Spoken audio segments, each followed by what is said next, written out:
Muy buenas noches, ¿cómo están? ¿Cómo están? ¿Cómo están? Espero que bien.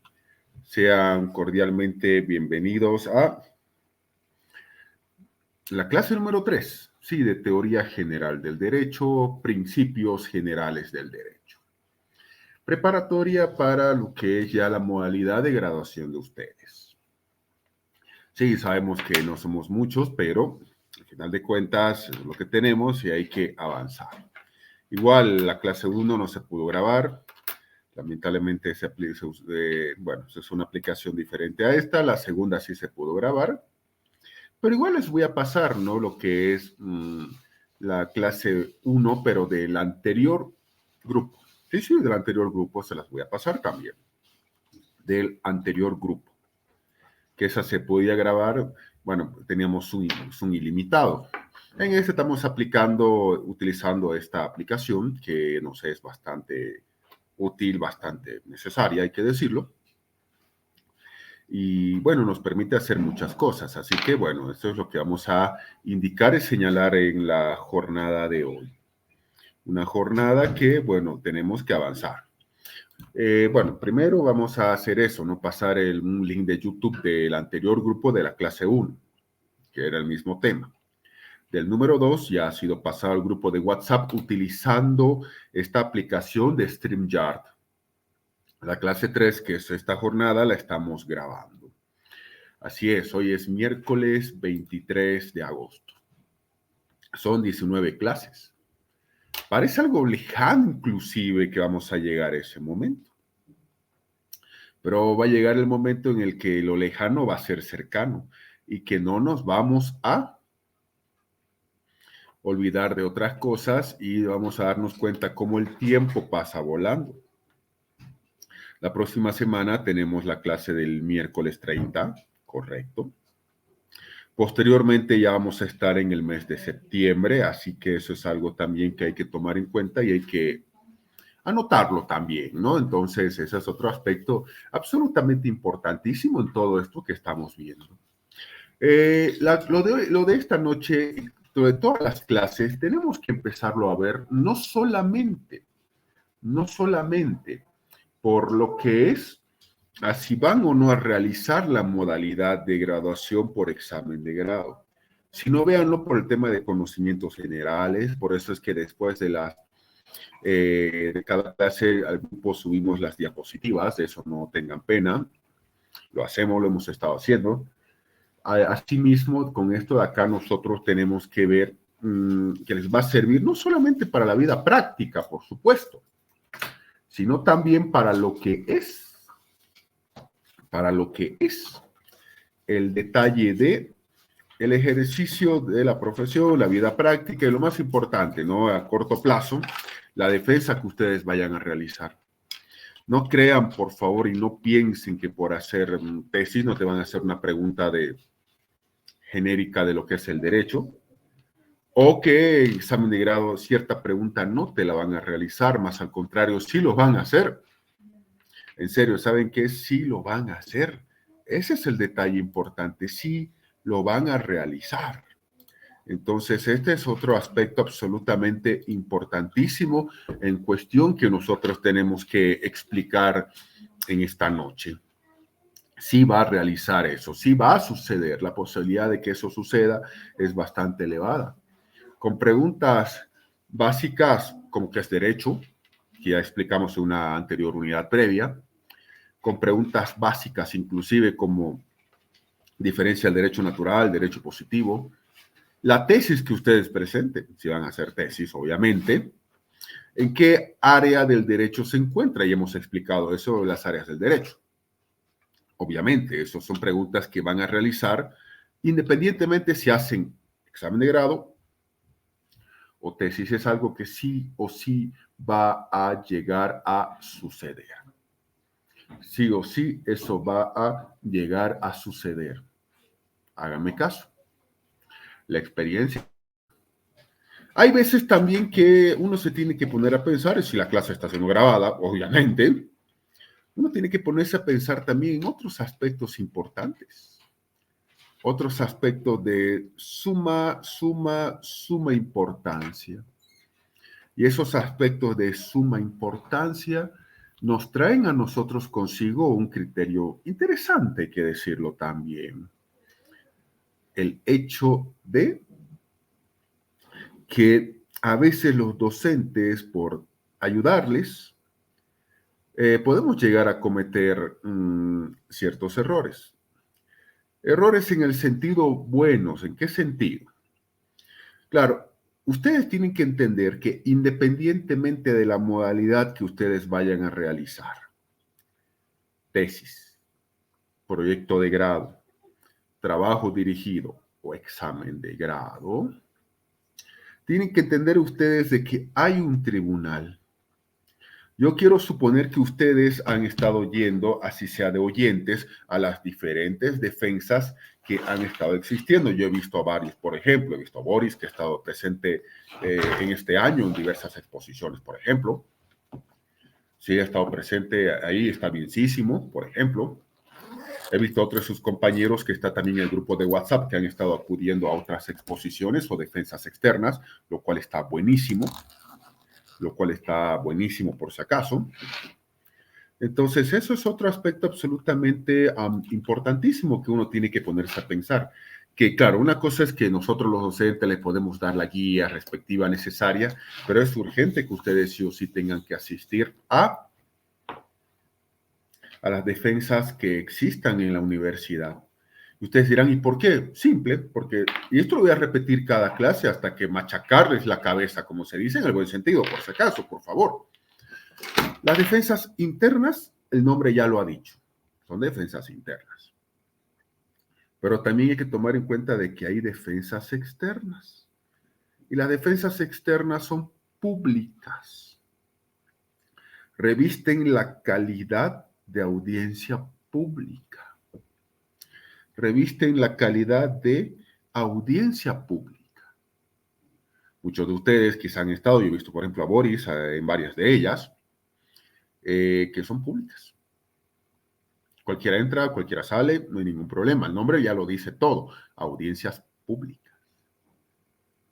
Y entonces, ¿qué sucede? Sucede lo siguiente, que hay veces que, claro, hay un presidente del tribunal que es el doctor Salamanca. De eso obviamente está perfecto, sabemos muy bien que él es el presidente del tribunal. Entonces, como presidente del tribunal, obviamente él va a moderar lo que son, como les puedo decir a ustedes,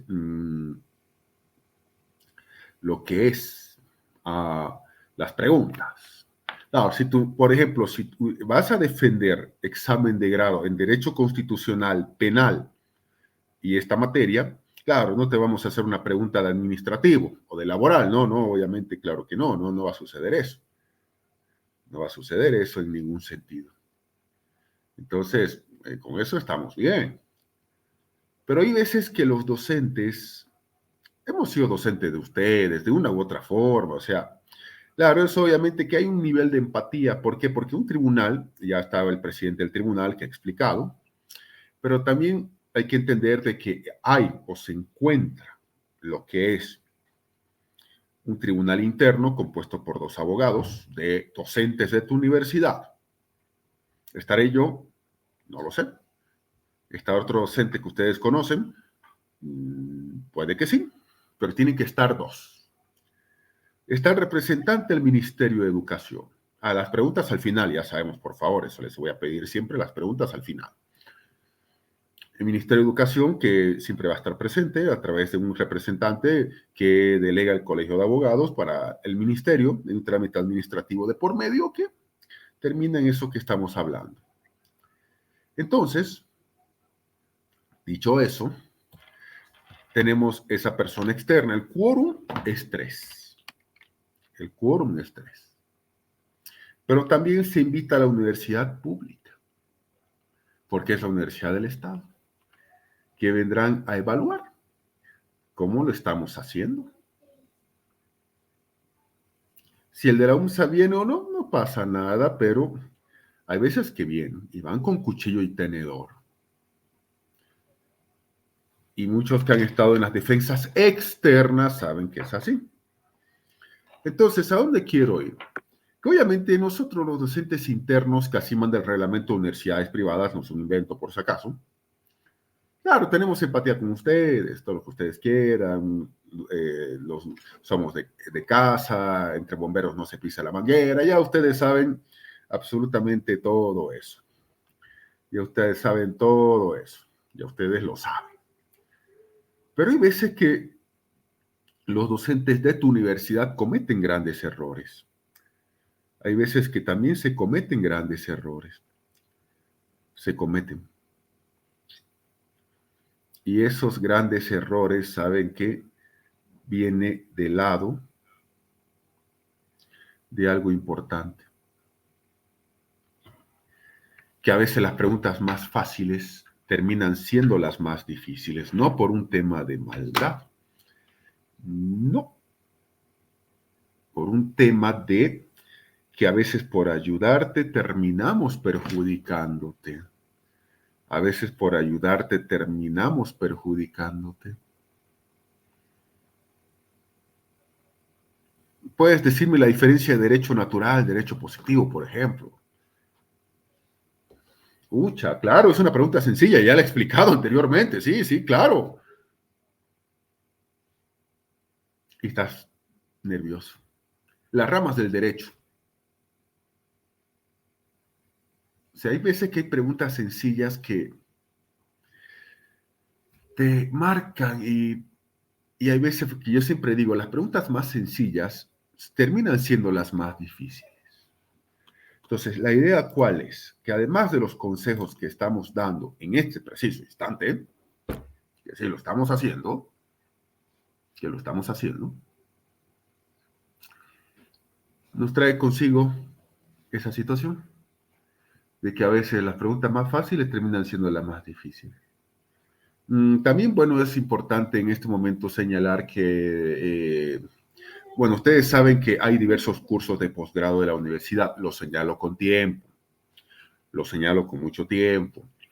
Durante 2 clases del mes de octubre, vamos a recorrerlas a un viernes, porque vamos a dar para nuestra universidad cursos de posgrado, obviamente. Entonces, hago esa aclaración de manera respectiva y con toda la anticipación del mundo. Nunca he dicho que vamos a suspender, sino que vamos a mover de fecha la capacitación que aquí tenemos vía online, ¿no? Ojo, estamos haciendo con mucha anticipación, si la universidad nos ha designado para que también demos posgrado.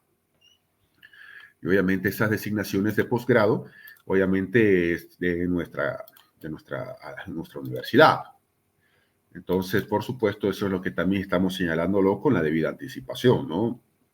Que ya la universidad siempre empieza cursos de posgrados, que ustedes van a acceder a los cursos de posgrado, ni bien se titulen, tengan el título, accedan, hay descuento para ustedes, de dueños de casa, como se dice, dueños de casa.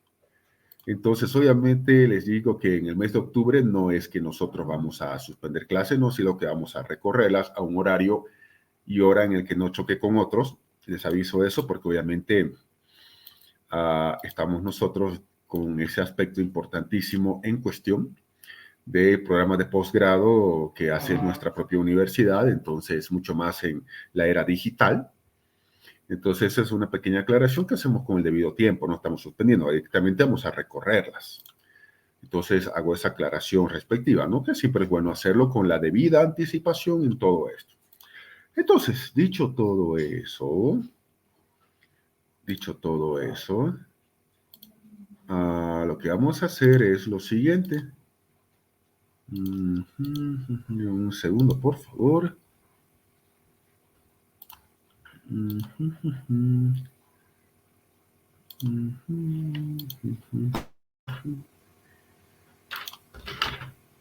segundito, por favor.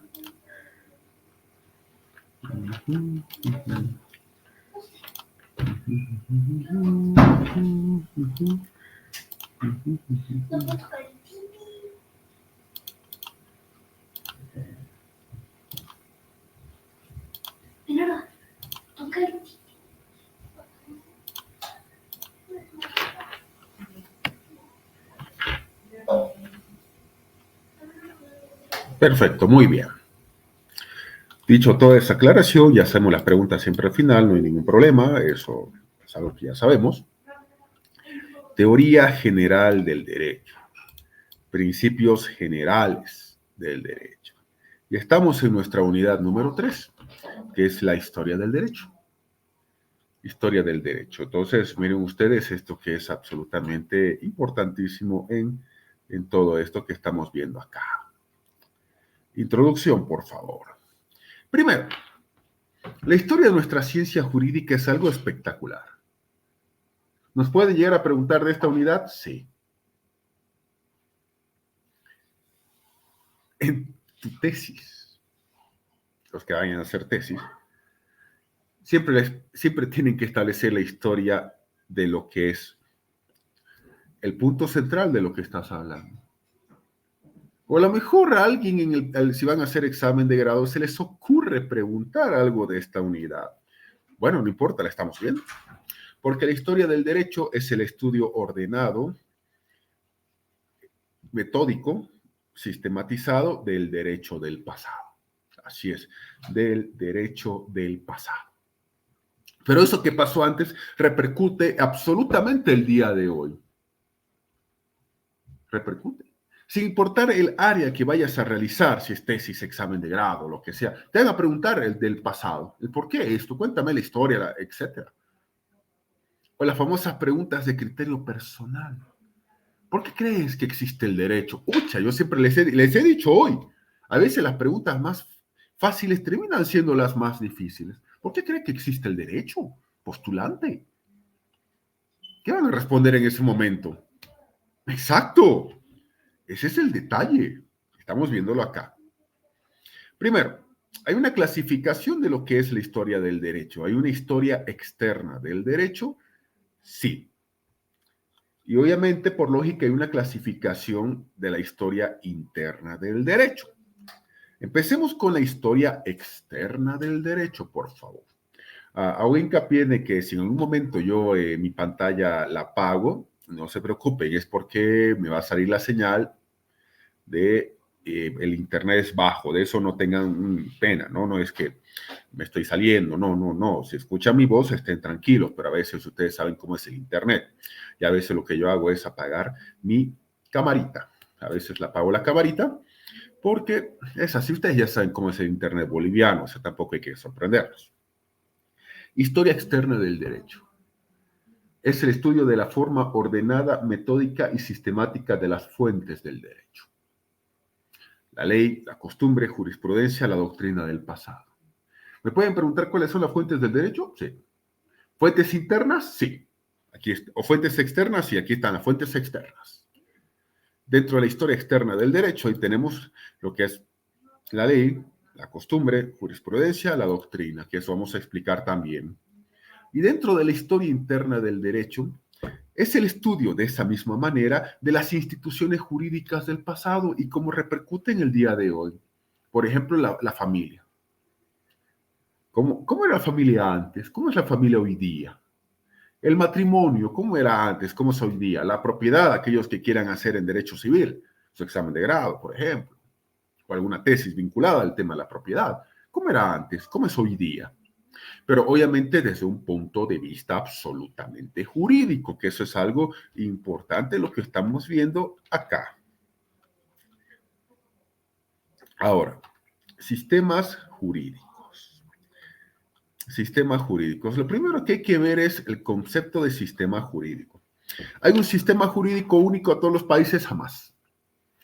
Jamás. Es imposible, no he dicho improbable, he dicho imposible, de que los países del mundo tengan un mismo sistema jurídico. No hay eso. Cada país tiene un diverso sistema jurídico.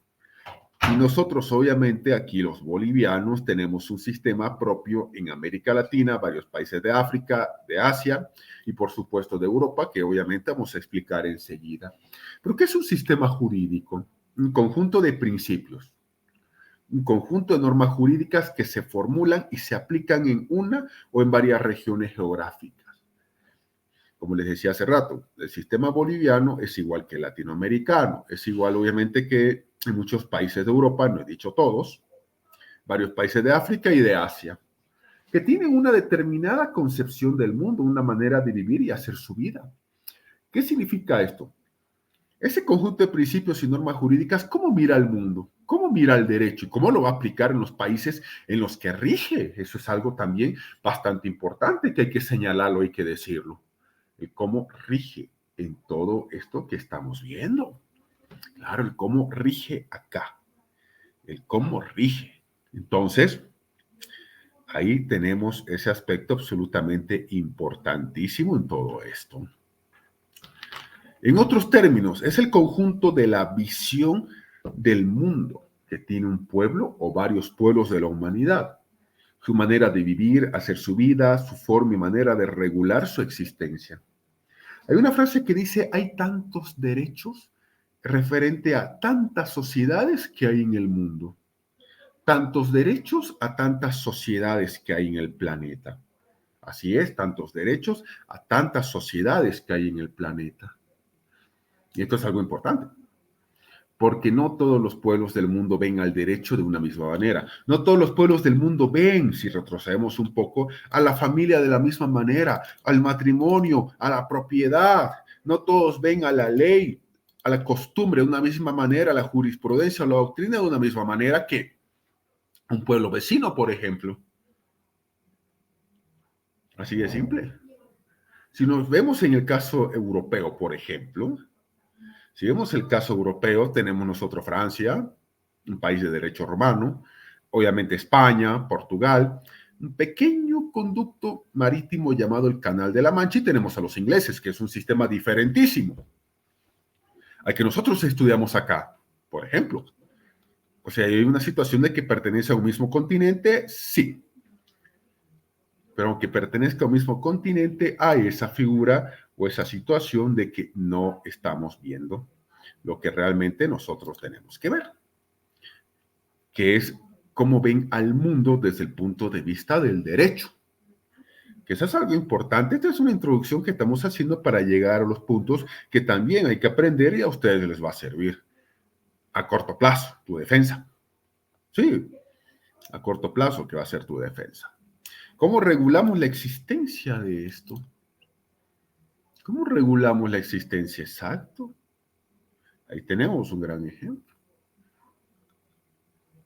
Ahora, desde un punto, ya hemos visto el positivismo y el derecho positivo, una anterior unidad.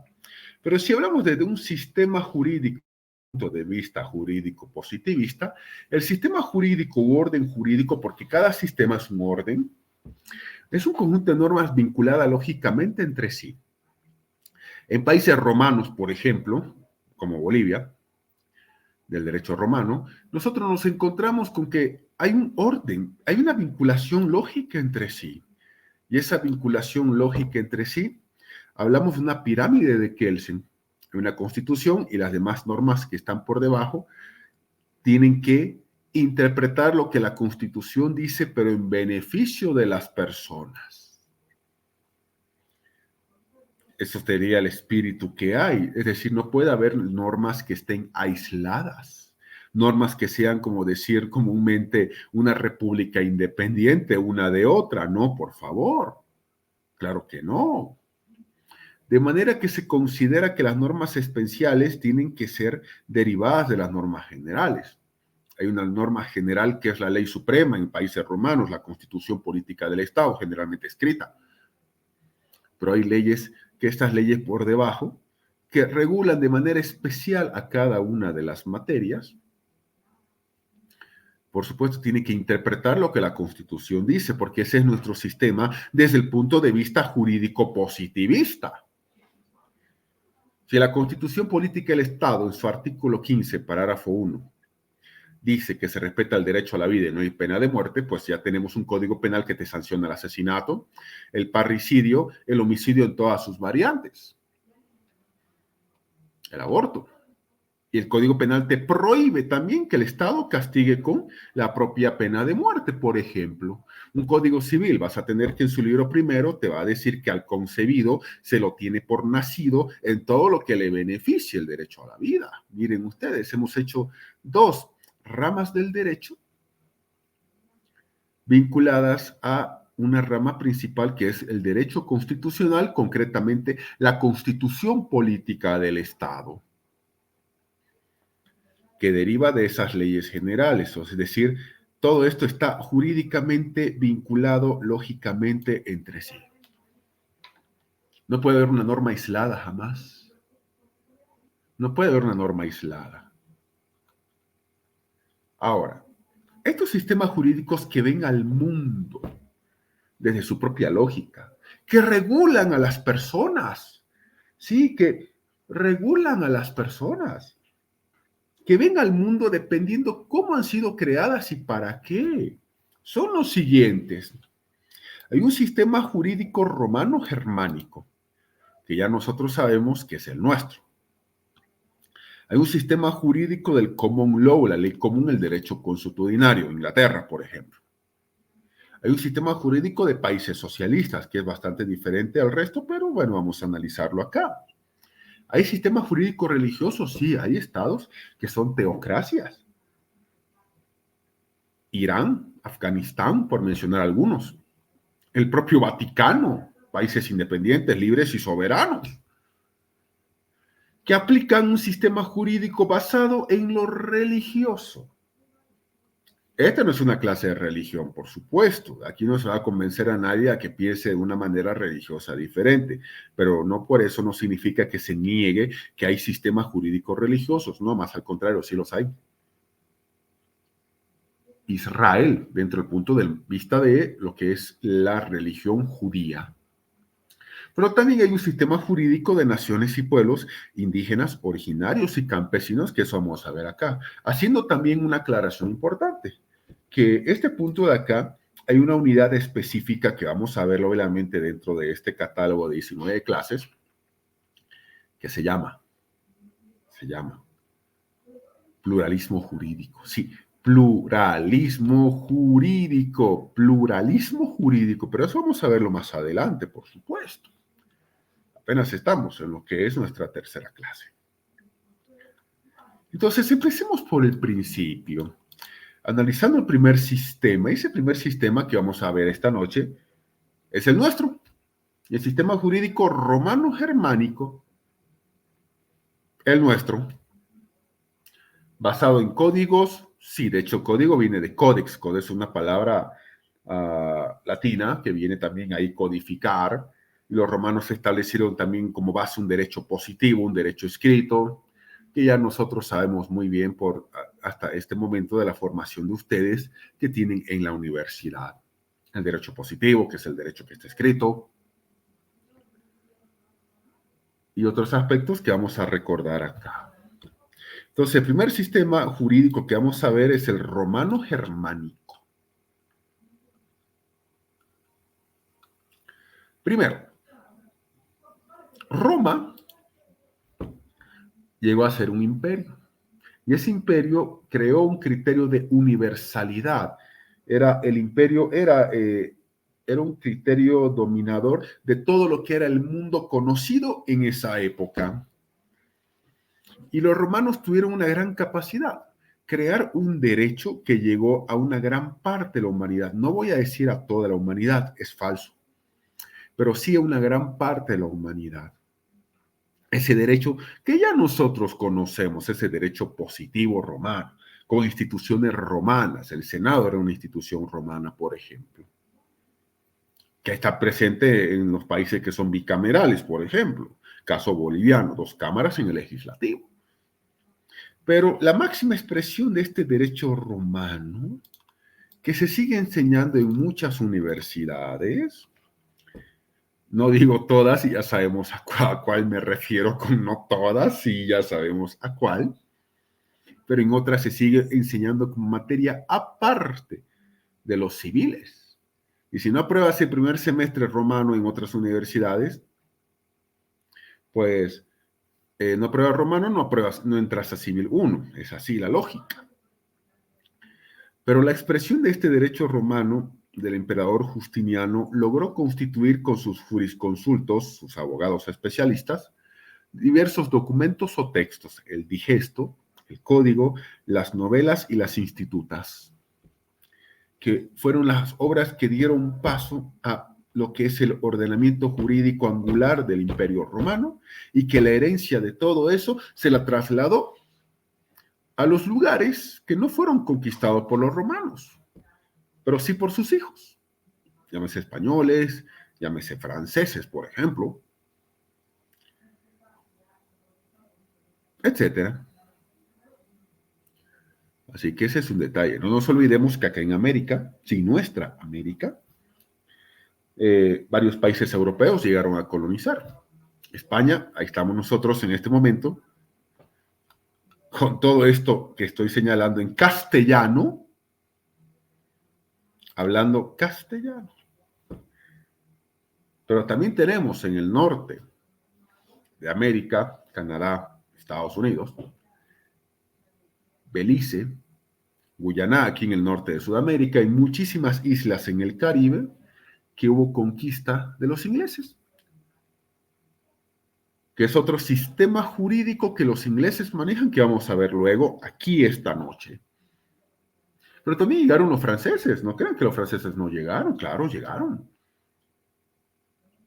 Llegaron. Se habla francés en muchos lugares de América, desde Haití, Guadalupe, Martinica, San Martín, San Mirten, Guyana Francesa, aquí en el norte de Sudamérica.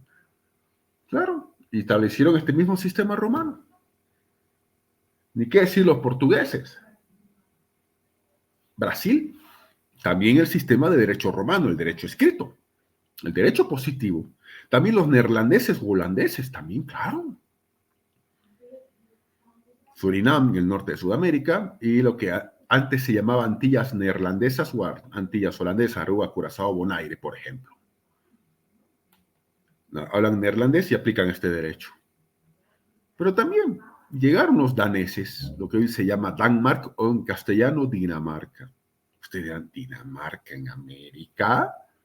Yo le voy a decir, sí, correcto. Ustedes me volverán a decir Dinamarca, yo sí. ¿Qué territorio conquistado? Groenlandia. Y ustedes, el norte de América. Correcto, del norte de América al ladito. Una de las islas más grandes del mundo, la segunda después de Australia. Más de 2 millones de kilómetros cuadrados tiene Groenlandia. Y obviamente el danés llegó a conquistar ahí, uno de los idiomas es el danés y el groenlandés, que es el idioma nativo. Entonces, todos estos países han traído consigo un sistema, pero en esta parte del mundo, salvo obviamente las excepciones inglesas que veremos luego, heredamos todo del derecho romano, desde las instituciones y la forma de legislar, las palabras como el código, por ejemplo, etcétera, que eso vamos a ver acá. Ahora, ¿qué sucede? En cierto momento Roma, el Imperio Romano, conquistó el mundo conocido. Lo conquistó. Hispania, con H, era lo que hoy se llama España. Galia es Francia, por eso se le dice el conjunto galo, el equipo galo, porque galo significa en latín gallo. Sí, nuestro idioma es el hijo directo del latín. El equipo galo, porque cuando los romanos llegaron a Francia, la cantidad de gallos era impresionante en todas partes, así que los franceses están orgullosos de eso, en su escudo, inclusive su selección nacional, tienen un gallo para variar. Conquistaron Judea, los judíos eran conquistados por los romanos, pero los romanos conquistaron el mundo conocido y sometieron a muchos pueblos, hay que decirlo. Pero llegó el momento en que los pueblos asiáticos hicieron que el imperio se venga abajo. Simple. Pero ¿qué sucede? Había aquí un detalle importantísimo en todo esto, que por más imperio que era fuerte y por más derecho romano que era fuerte, los pueblos que conquistaron los romanos seguían viviendo con sus propias leyes. Antes, durante y después del imperio. Antes, durante y después de la caída de ese imperio. En serio. Si ustedes se ponen a analizar la crucifixión de Jesús desde un punto de vista jurídico, porque estamos en clases de derecho, no es clase de religión, tiene sus toques jurídicos. La crucifixión de Jesús. Repito, no me interesa si son católicos, evangélicos, mormones, mahometanos, judíos. No es el caso. Esto es una clase de religión. No vamos a convertir a nadie a otra religión. Te estoy diciendo que esto de acá estableció que los pueblos vivían con sus leyes. De hecho, la crucifixión de Jesús es motivo de análisis jurídico. Como ustedes saben, Jesús no era romano, no era ciudadano romano. Era judío, arameo. 2. El Sanedrín era el tribunal religioso y de justicia, si Sanedrín se llamaba, religioso, del pueblo judío. 2 de sus principales jueces más conocidos eran Anás y Caifás. 3. El Sanedrín lo juzga a Jesús por violar una ley judía, donde se proclamaba el Hijo de Dios. Claro, la famosa frase, ¿acaso tú eres el Hijo de Dios? Tú lo has dicho, ¡ah! Y se rasga las vestiduras, que es una frase que se quedó hasta la posteridad, hasta el día de hoy. 4. A Jesús lo llevan a Poncio Pilato. Poncio Pilato era el gobernador romano de la provincia romana de Judea. Porque en esa época, como les decía a ustedes, los romanos conquistaron a los judíos y los sometieron. Y esta provincia se llamó Judea y era una provincia romana. Y el gobernador romano era Poncio Pilato. Si van donde Poncio Pilato le dicen crucifícalo o mátalo. Poncio Pilato se lava las manos, se lo ha criticado mucho Poncio Pilato por lavarse las manos. Pero no, en materia jurídica, futuros colegas, el lavarse las manos que hizo Poncio Pilato no era algo malo. Es lo que hoy se llama declinar competencia o me inhibo de conocer el caso. ¿Por qué no me compete? No me compete, simple, no me compete. Y muchos lo han cuestionado, se lavó las manos, Poncio Pilato. No, es que no le competía. Uno, Jesús no era judío, perdón, no era romano, no era ciudadano romano, entonces no podías condenar a un ciudadano romano. Muchos dirán, sí, pero liberen a Barrabás. Sí, pero Poncio Pilato no lo condenó. 2.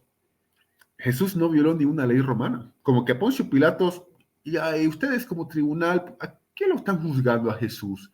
Se cree el Mesías. Y Poncio Pilatos, ok, se cree su Mesías. ¿Y? ¿Pero qué hizo Poncio Pilato? Me lavo las manos y yo no tengo la competencia de hacer esto. O sea, se declinó competencia, se inhibió el término jurídico y ustedes lo manejan. Y directamente él dice, yo no lo voy a juzgar, pero hagamos lo siguiente, júzguenlo ustedes y tendrán el auxilio de la fuerza pública, término que hasta el día de hoy se sigue usando, el auxilio de la fuerza pública. Miren ustedes la importancia de estudiar el derecho romano. Miren, señores del Sanedrín, juzguen ustedes a Jesús y tendrán el auxilio de la fuerza pública, nuestros guardias romanos, nuestros soldados romanos. La decisión que ustedes tomen, con gusto, vamos a hacer cumplir. ¿Listo? Mátenlo, mátenlo. Hay que crucificarlo. La crucifixión era un castigo romano, no era un castigo judío. Y decidieron matar, entonces los romanos prestaron el apoyo al auxilio de la fuerza pública para cumplir la decisión del tribunal judío. ¿Esto qué significa? Haciendo un breve, claro, hay más interpretaciones, obviamente, pero no viene al caso, pero lo hemos mencionado. Que aunque el imperio romano estaba ahí fuerte antes, durante y después de su caída, antes, durante y después de su existencia, los propios pueblos sometidos vivían con sus leyes. Vivían con sus propias leyes. La obra de Justiniano, digesto, código, novelas, institutas, fue sustituida por textos más sencillos, accesibles y con un lenguaje popular. Un lenguaje de vox populi, de la voz del pueblo. Ahora, el derecho de los bárbaros, no se olviden ustedes que los romanos llamaban bárbaros, primero los griegos, después los romanos, que eran sus descendientes a los fines prácticos, llamaban bárbaros a aquellas personas que no eran romanos, no eran de la parte del imperio romano, sino que eran más allá y obviamente las culturas, el idioma, religión eran muy diferentes a las romanas. Pero aún así los pueblos bárbaros, como por ejemplo los hunos a la cabeza de Atila, que fueron los que llegaron a destruir a los fines prácticos un imperio que ya estaba por destruirse a sí mismo, esa es otra historia. Se basó en sus costumbres, así de sencillo, se basó en sus costumbres. Eran diferentes de acuerdo a las tribus que eran poco estables, no tenían un orden propio, pero era su propio orden. Y no regulaba la totalidad de las relaciones sociales. Entonces, así sean pueblos bárbaros, a los pueblos bárbaros les gustaba cómo los romanos legislaban inclusive la situación de los extranjeros. Y al final, esa situación de los extranjeros, todos los países la han regulado. ¿Copiando de Roma? Sí. Ahora, ¿qué sucede? Después de que cae el Imperio Romano, tenemos nosotros una Edad Media. Y obviamente, ¿qué sucede? ¿Entramos en una situación de oscurantismo? Sí. ¿El derecho prácticamente deja de existir? Sí. ¿Entre particulares y grupos sociales los litigios se resuelven con la ley del más fuerte? Sí. Así sucede con la ley del más fuerte. Ese es un detalle absolutamente importante. ¿La ley del más fuerte es la que imperaba? Sí. ¿Había un derecho como tal? No tanto. Y bueno, esa era la Edad Media. Pero ahora, ¿qué sucede? También entra en auge el cristianismo a suplir todo esto. Porque el cristianismo es bastante importante dentro de lo que es el sistema romano. No se olviden que en cierto momento el imperio romano, a través del emperador Constantino, llama al cristianismo como la religión oficial del imperio.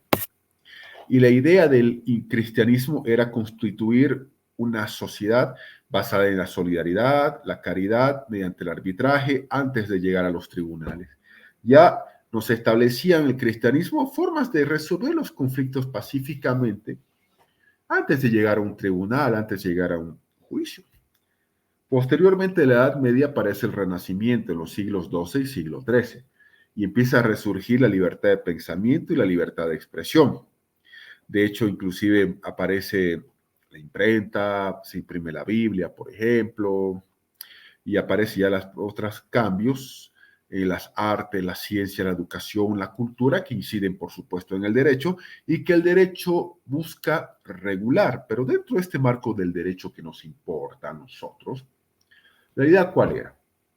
Que los pensadores sabían que ese pensamiento clásico de griegos y de romanos era muy bueno y que había que constituir nuevas ideas acordes a los nuevos tiempos, pero que había que tomar en cuenta ese pensamiento anterior porque era un gran avance que la humanidad tuvo, querramos o no. Entonces, la nueva sociedad, que es la sociedad del Renacimiento, aquí tenemos una espectacular obra de la Capilla Sixtina,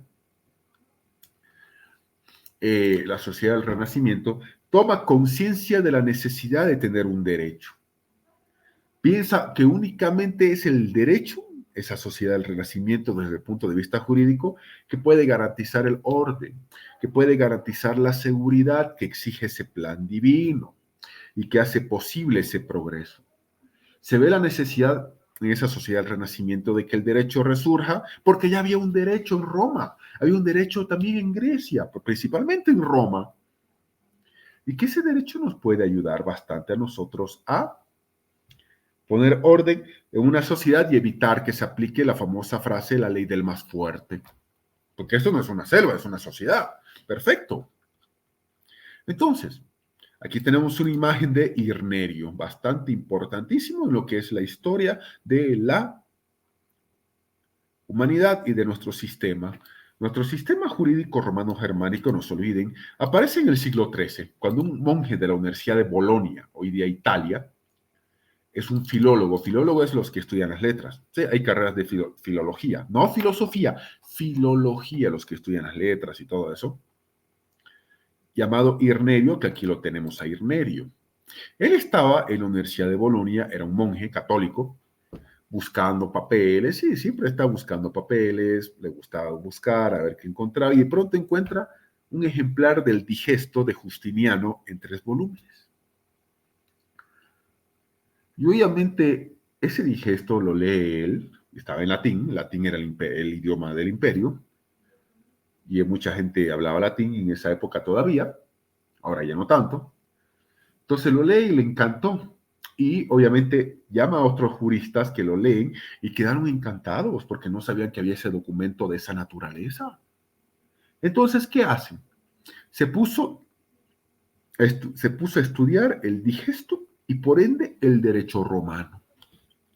Entonces, las universidades italianas y germanas, por eso se llama sistema jurídico romano germánico, germánico es de Germania, lo que es Alemania, consideraban que el derecho romano es digno de ser estudiado, había que construirlo para un nuevo tiempo y había que enseñarlo. ¿Y por qué no aplicarlo si estuvo vigente en cierto momento? ¿Por qué no hacerlo en esta nueva época llamada Renacimiento? Entonces nace aquí la llamada Escuela de los Glosadores. Con el propio Irnerio, que aquí lo tenemos a la cabeza, se ocupa de estudiar esta escuela e interpretar, no solo estudiar, interpretar qué decía el derecho romano. Entonces, ¿qué sucedía? Estudiaban el digesto, 3 volúmenes, y anotaban a un ladito, obviamente, una interpretación llamada glosa. Es decir, la interpretación de este artículo la anotaban a mano a un ladito del documento y se llamaba la glosa, que era la explicación e interpretación de ese derecho romano por los científicos. Y esos fueron los primeros científicos del derecho. Por eso se llamó la escuela de los glosadores. ¿Por qué? Porque leía un artículo, es como que leamos un artículo. Yo que sé, el artículo 15, parágrafo 1 de la Constitución, derecho a la vida y no hay pena de muerte. Y nosotros anotemos una glosa, es decir, al ladito, esto significa tal cosa, esto es esto no se puede hacer, esto sí se puede hacer, esto no, esto sí, esto no. Y así nace la escuela de los glosadores, porque escribían al margen de ese texto legal una glosa que explicaba esas líneas o párrafos de ese documento llamado Digesto que hizo Justiniano y cuyo ejemplar estaba en esa universidad italiana de Bolonia. Luego, ¿qué sucede? Aparece más adelante la escuela de los post-glosadores. Post es después. Aquí era la escuela de los glosadores a la cabeza de Irnerio. Pero resulta que siglos después, el siglo XIV, para ser más preciso, nace esta escuela de los postglosadores, porque los científicos del derecho, que en universidades están estudiando el derecho, llegan a constatar de que no solamente había que estudiar y analizar y explicar el derecho romano, no era suficiente. Es como los políticos. Los políticos hoy día les encanta criticar lo que cualquier gobierno, el gobierno de turno, hace mal. Sí, pero ¿qué vas a proponer? Ya, si el gobierno lo está haciendo mal, proponga algo. ¿Qué vas a proponer? Exacto. El mismo ejemplo lo aplicamos acá.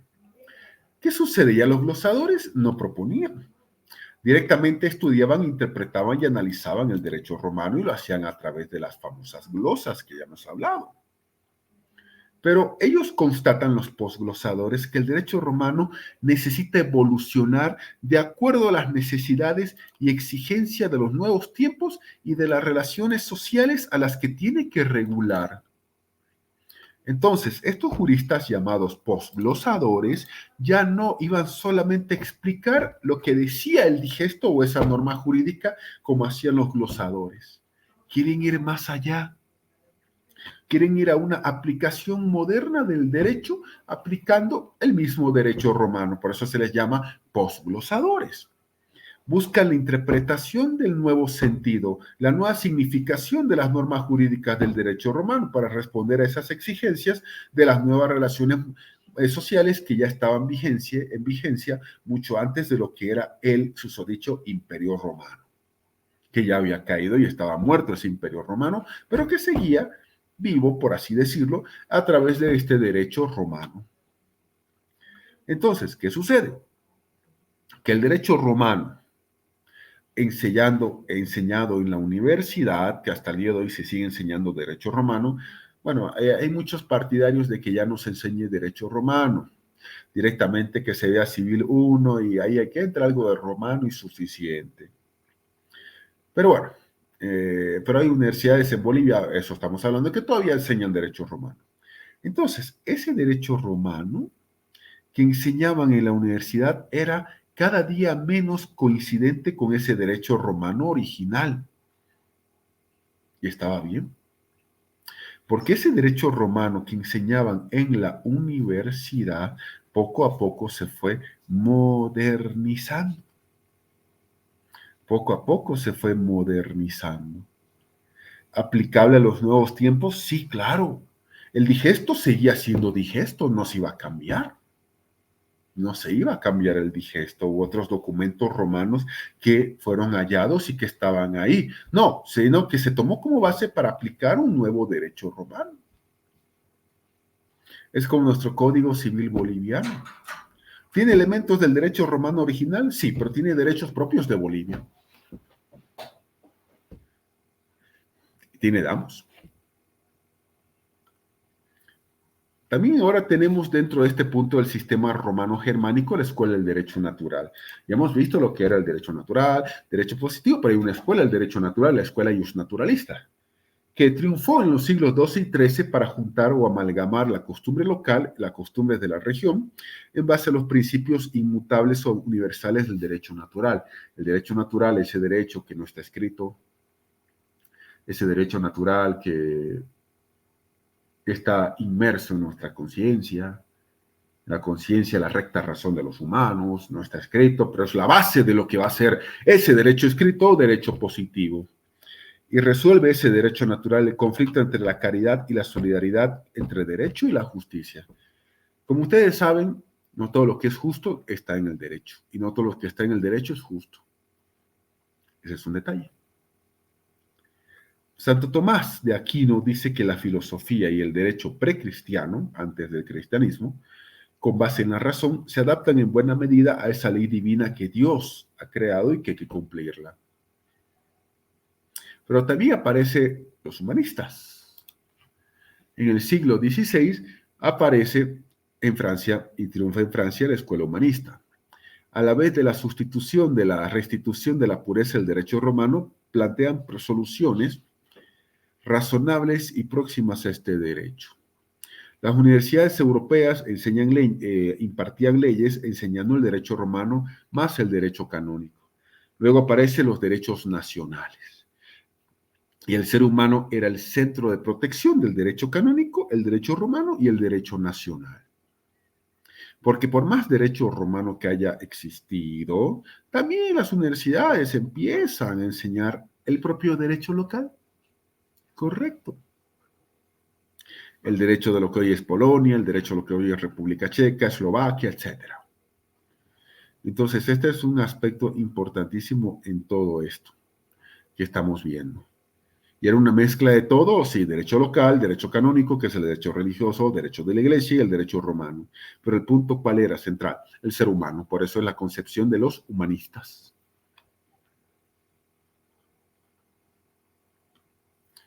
Miren, recién en 1620 en Suecia se empieza a enseñar el derecho sueco. Hasta antes solo era el derecho romano y no se enseñaba el derecho local. Resultaba una paradoja. Era una paradoja que en la universidad los futuros abogados les enseñaran el derecho romano y no el propio derecho sueco. Eso sucedía hasta 1620, cuando en 1620 Suecia dispone que sus universidades empiecen a enseñar el derecho del propio país. 1679, París, Francia, se crea la Cátedra de Derecho Francés. Sí, qué bonito el derecho romano, está muy bien, las instituciones, el trato a los extranjeros, la historia del Coliseo, el derecho, bla, bla, bla, todo lo que ustedes quieran. Sí, pero ¿qué tal si enseñamos en Francia nuestro propio derecho? Para que los abogados no salgan diciendo que no saben absolutamente nada de nuestro propio derecho. Por ejemplo, claro, ¿por qué no? Entonces, eso es un detalle absolutamente importantísimo en todo esto, claro. Ahí está.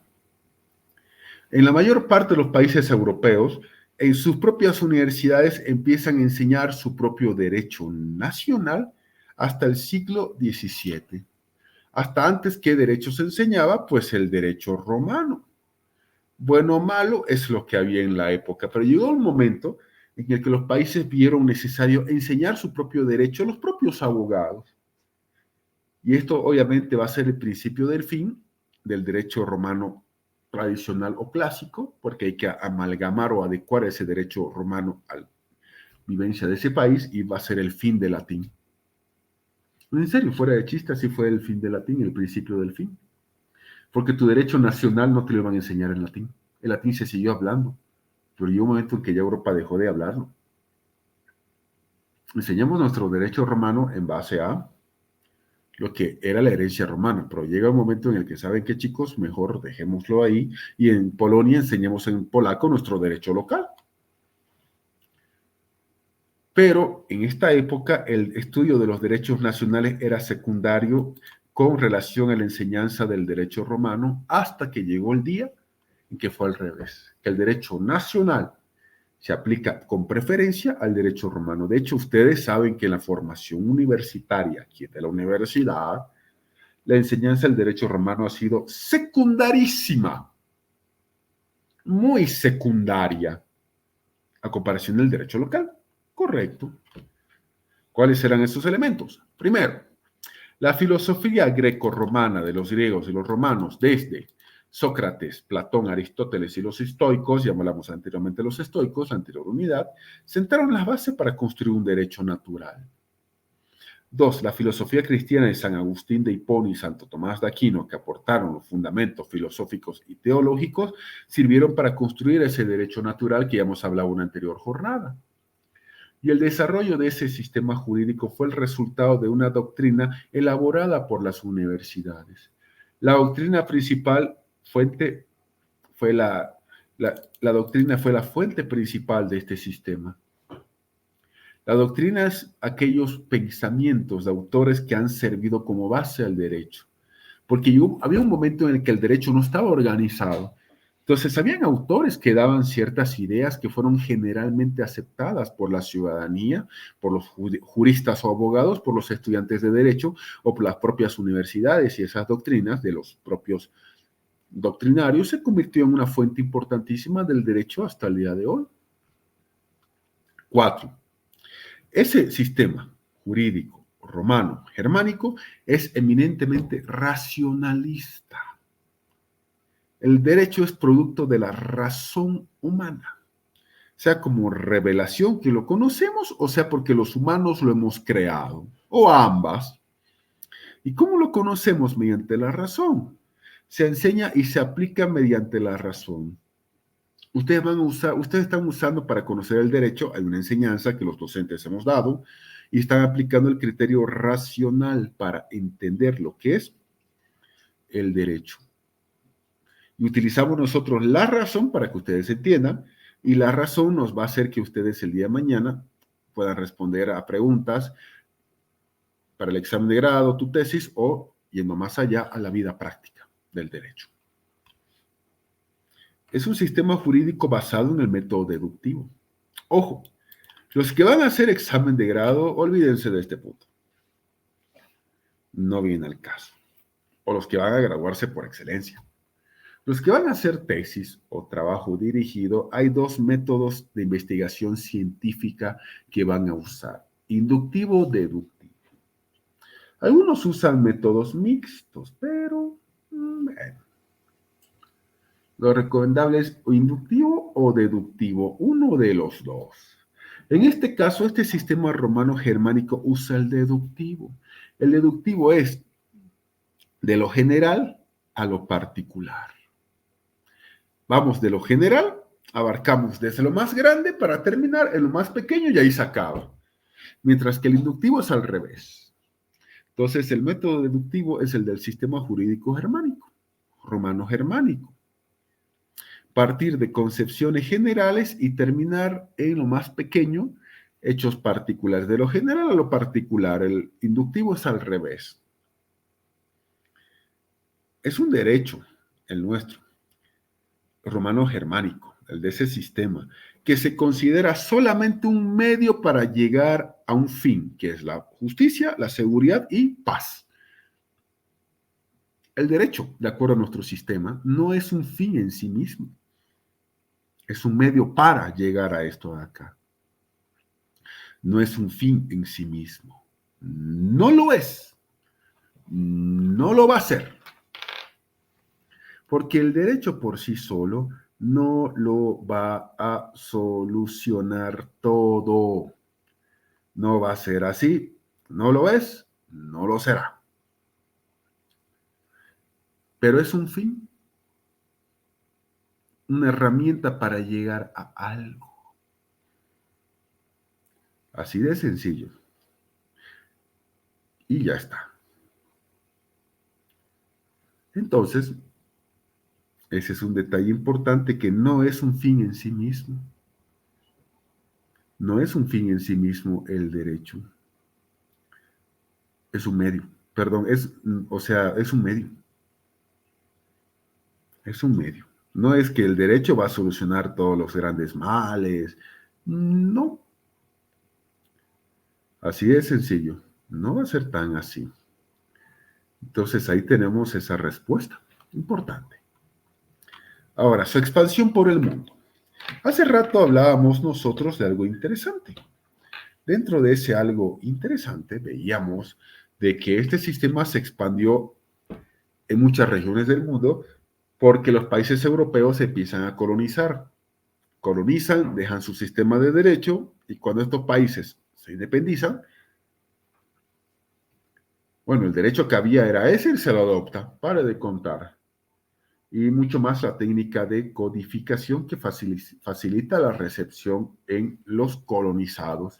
Lo que no estaba regulado estaba permitido, belleza. Y ahí nosotros vemos que este sistema ya no solamente se aplica en el territorio que fue en su momento el Imperio Romano, no, ha conquistado este sistema de derecho, sistema jurídico romano-germánico, Europa por lógica, América Latina, gran parte de Asia y gran parte de África. Llega a Bolivia, por supuesto, por el camino de la conquista, que los españoles trajeron su derecho. Y en la República, Bolivia obviamente se proclama independiente el 6 de agosto de 1825. Ya estamos camino a los 200 años de vida independiente, el 2025. Solo faltan 2 años, menos de 2 años. Y obviamente Bolivia lo que hace también es los códigos de Napoleón Bonaparte, códigos napoleónicos, Bolivia los adopta para este país. Entonces, obviamente nuestro sistema es el sistema romano-germánico. Pero no es el único sistema. Hay un segundo sistema también, el common law, la ley común, el derecho consuetudinario.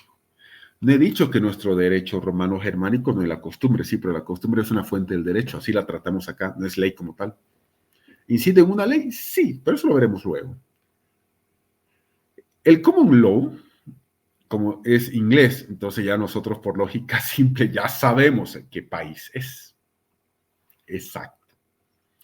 Comprende el derecho de Inglaterra y los derechos que han tenido como modelo al derecho inglés. Porque obviamente los ingleses también han colonizado muchas partes del mundo. Canadá, Estados Unidos, Belice, muchas islas del Caribe, llámese Santa Lucía, Barbados, Jamaica, etcétera, etcétera.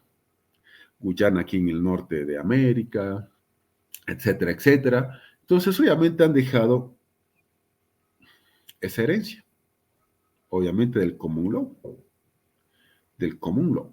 Y los derechos que tienen, por supuesto, de estos países que estamos hablando como modelo al derecho inglés, incluyendo Canadá, Australia, Nueva Zelanda, por mencionar algunos.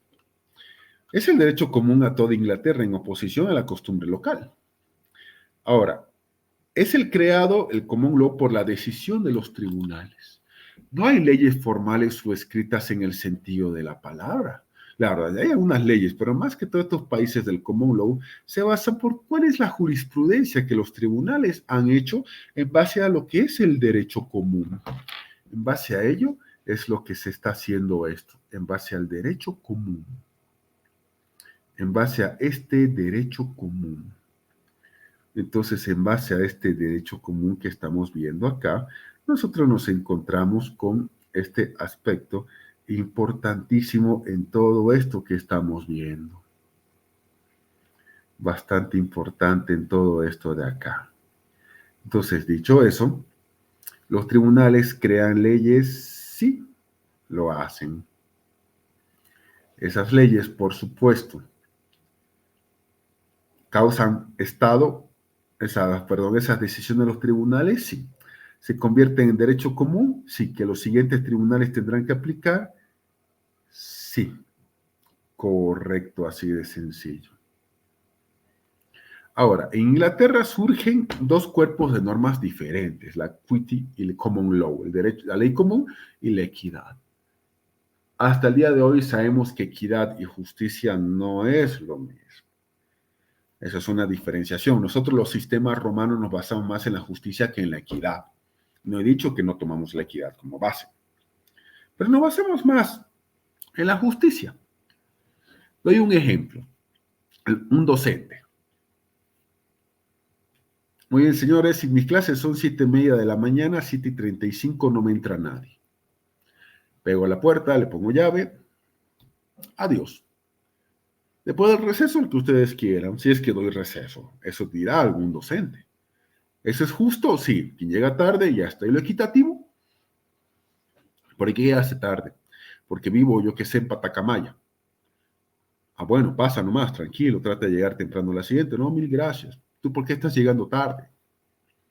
Porque tengo que dejar a mis hermanos en el colegio y recién de ahí venirme acá a estudiar. Y mucho más ahora que ya no hay horario de invierno, tengo que madrugar más antes y todo eso. Ah, no, perfecto, pasa, tranquilo, no pasa nada. Trata de la siguiente vez hablar con tus papis y que no llegues tarde a esta materia. Sí, sí, gracias.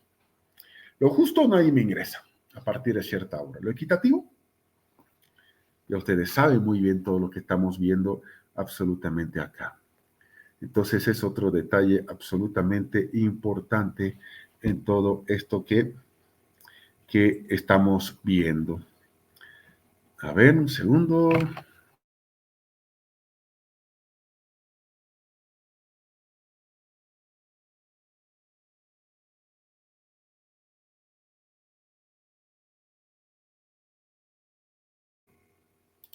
Ya.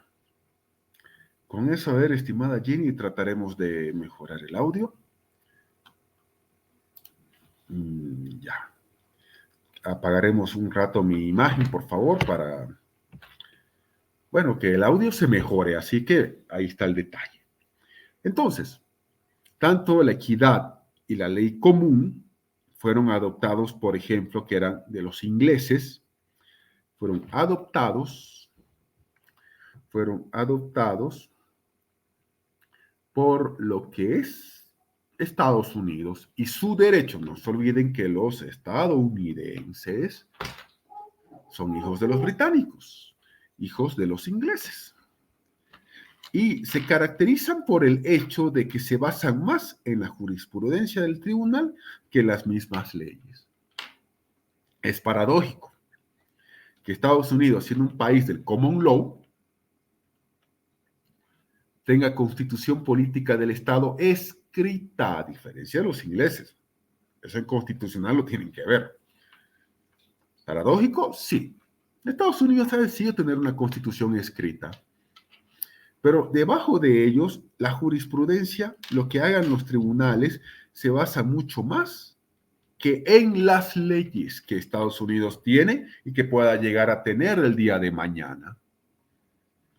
Ahora, ¿cuáles son los elementos filosóficos, teóricos, metodológicos del common law? Primero, la filosofía empirista inglesa. Lo empírico es experiencia. Así de sencillo. ¿La experiencia es una herramienta muy fuerte? Sí, es una herramienta muy fuerte la experiencia.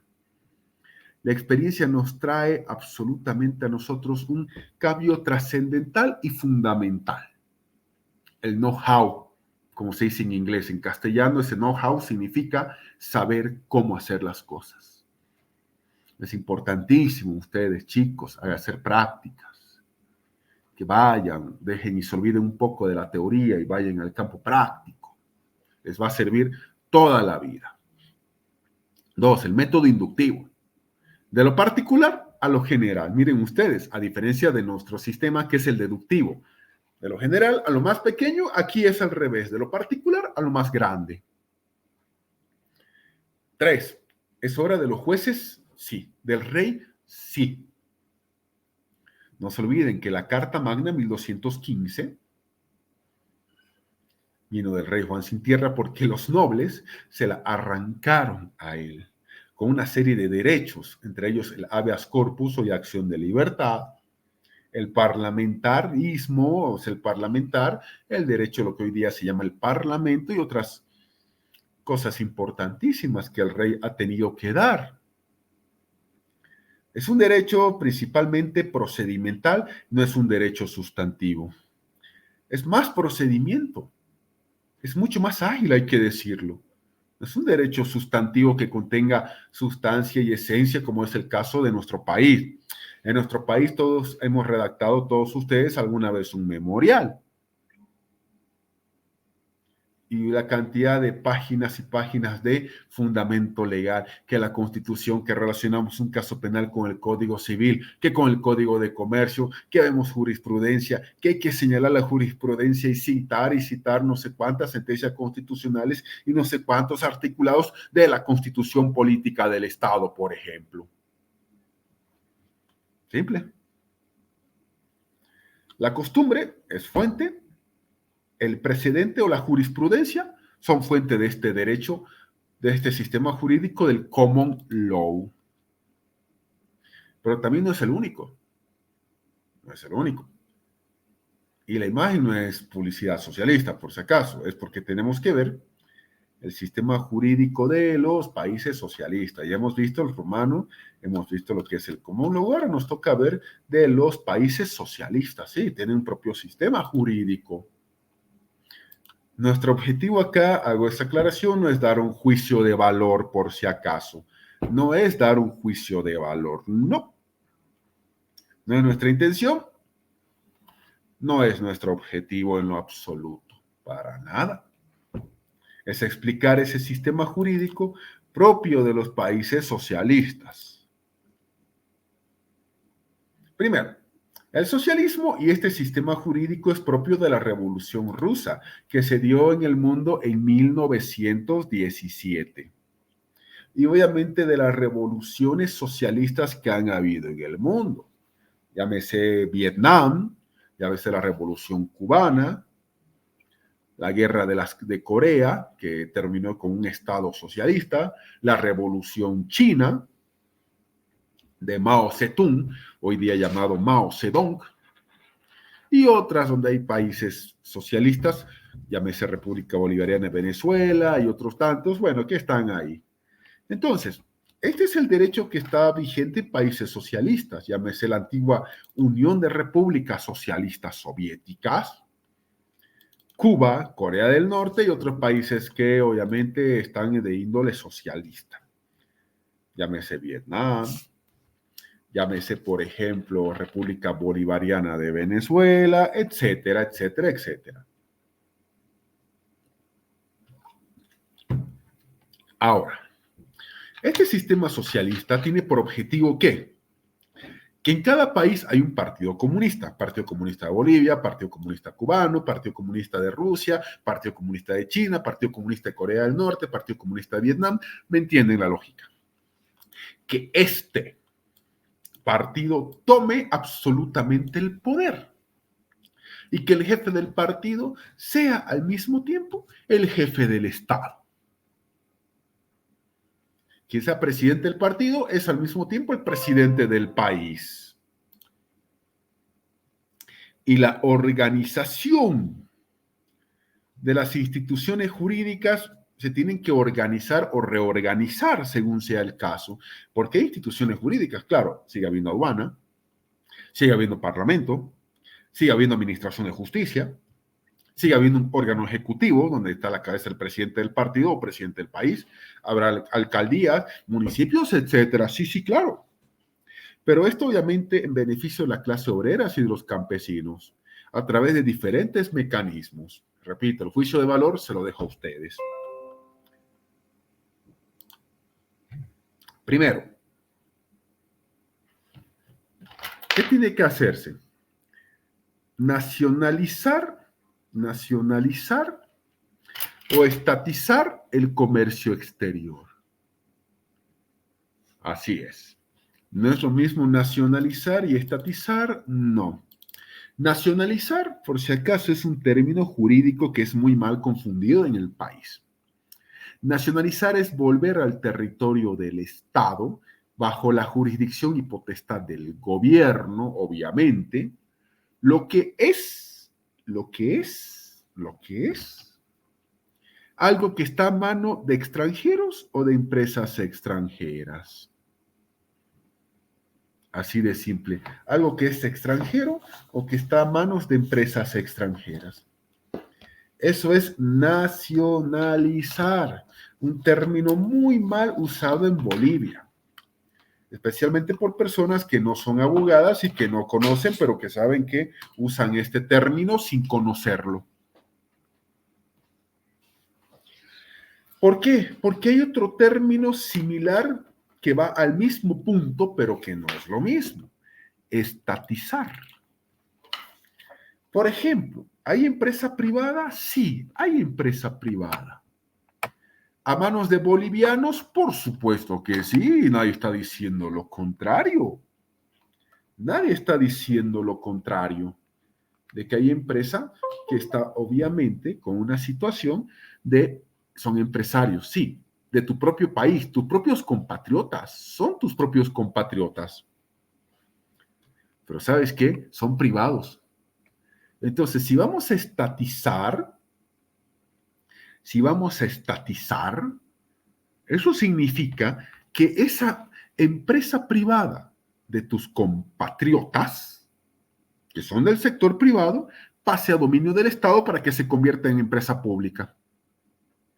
Esa es la diferencia de nacionalizar y estatizar, pero en un sistema jurídico de los países socialistas, obviamente nacionalizamos, pasamos a dominio del Estado lo que es de los extranjeros, bienes, acciones, propiedades, etcétera, o estatizamos algo que es de nuestros compatriotas, pero es del sector privado. ¿Y por qué hay que hacer eso? Obviamente sabemos y tenemos idea de lo que es un sistema socialista, por supuesto, no es duda alguna. Entonces, según sea el caso, dentro de un sistema socialista, ¿qué mecanismos hay? Uno, todo el comercio exterior se nacionaliza o estatiza. Todas las importaciones e exportaciones, obviamente ya las va a hacer el Estado a través de sus entidades o empresas que nosotros vamos a crear para tal fin o tal objetivo. Dos, o nacionalizamos o estatizamos los bancos. O ambas. O ambas. Así es, chicos, o ambas. O hacemos ambas. De manera de que haya bancos que sean del Estado. Y los bancos privados no pueden existir. Tres, las empresas de transporte exactamente lo mismo. O las nacionalizamos o las estatizamos. Ya hemos explicado ese aspecto. O sea, el transporte sería público, correcto. Toda la gran industria, o la nacionalizamos o la estatizamos entre algunos aspectos. Entonces, todo esto que está acá, entre los principales aspectos, va a configurar las características de este sistema jurídico de los países socialistas.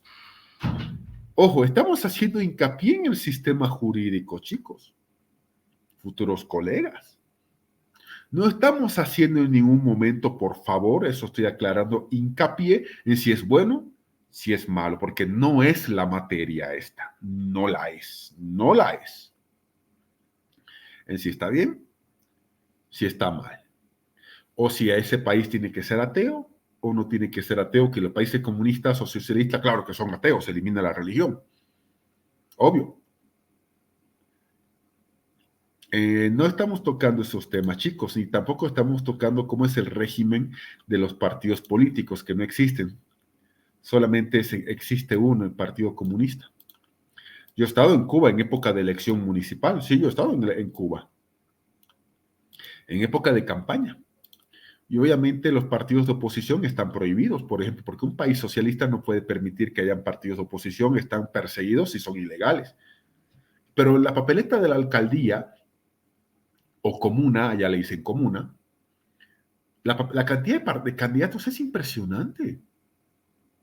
La cantidad de candidatos, no he dicho partido, candidatos es impresionante, pero es un solo color y el Partido Comunista de Cuba siempre gana con el 100%, porque todos los candidatos son del mismo partido. No estamos tocando esos aspectos, chicos, solamente estamos tocando los aspectos elementales que van a marcar la lógica de este sistema jurídico. Todo a cargo del Estado. El sector privado no existe, etcétera. Y otros aspectos no vienen al caso. Siguiente sistema. Los sistemas religiosos. ¿Hay muchas religiones en el mundo? Sí, claro que hay muchísimas religiones. Les doy un dato. No hay un solo pueblo. No hay un solo pueblo de la historia de la humanidad que no tenga una religión, que no haya creído en una divinidad, que no haya creído en un ser mítico, que no haya creído en un dios o en varios dioses, según sea el caso. No existe. No hay eso. Y al día de hoy, obviamente hay personas que no creen en Dios, no creen en la religión, creen en la religión, no creen en Dios. Una mezcla que está perfecto, está bien. Pero como les digo, en este punto de los sistemas jurídicos religiosos, no viene absolutamente al caso hablar más del tema religioso, sino lo que nos importa en esta clase. Hago otra vez una aclaración. Aquí no me interesa convertirlos a ustedes, no sé, en católicos. O si son ateos, que dejen de serlo. No, siempre es bueno hacer esas aclaraciones. Y así que bueno, entonces eso es un detalle absolutamente importante en todo esto. Primero, ¿hay un derecho musulmán? Sí, un derecho musulmán o un derecho islámico, que son normas relativas a las relaciones humanas que hay dentro de la religión musulmana o la religión islámica. Aquí tenemos, por ejemplo, la bandera de Turquía. Esta bandera de Turquía nos trae a nosotros consigo el símbolo del Islam, la estrella y la media luna. Aunque lo interesante del caso es que el color del islamismo, si tiene color, es verde, pero Turquía tiene una bandera roja y el símbolo islámico. Obviamente hay un derecho musulmán. El caso de Irán es el más importante de todos. ¿Por qué? Porque el caso de Irán, la autoridad política iraní es una autoridad política religiosa. Es un ayatollah. Ayatollah es una, voy a hacer una comparación. Perdón si el ejemplo no es el adecuado, pero tengo que hacerla. El ayatollah es como decir el papa en los que creen en catolicismo, por supuesto. Así de simple. Entonces, ¿hay un derecho musulmán? Sí. ¿Regula las relaciones humanas que hay ahí? Sí. Y hay países como Irán, Afganistán, por ejemplo, donde se aplica el Corán. El Corán es la Biblia de los musulmanes, usando esa palabra, libro sagrado de los musulmanes, como la propia regla. Ahí no estamos hablando de que hay códigos, no. Estamos hablando de que se aplica el libro sagrado como la regla que regula las relaciones entre seres humanos en dichos países. No he dicho que no haya otras leyes positivas, pero es derecho musulmán. Dos, también tenemos nosotros el derecho hinduista, una religión que tiene base principalmente en lo que es la India, ese país del sur de Asia, que está constituido por el conjunto de preceptos que se imponen con fuerza legal a todos los fieles de esta religión hindú. Pero ojo, cualquiera sea el país en el que se encuentra y tiene su propia regla los hindúes. Los hinduistas, por ejemplo, tienen varias reglas.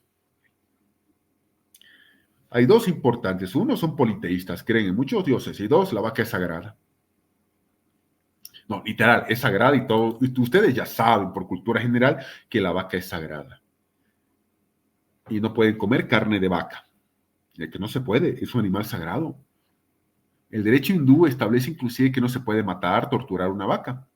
De hecho, en la India, una vaca camina por la plena carretera, plena avenida, los vehículos detrás de ella. Y si la vaca se echa a dormir, porque sucede, pues hay que esperar horas y horas hasta que la vaquita se levante y decida caminar. No puedes despertarla. y eso es sagradísimo, es un delito muy fuerte aquel que vaya, le dé un latigazo, una patada para que camine, o directamente haga una parrillada.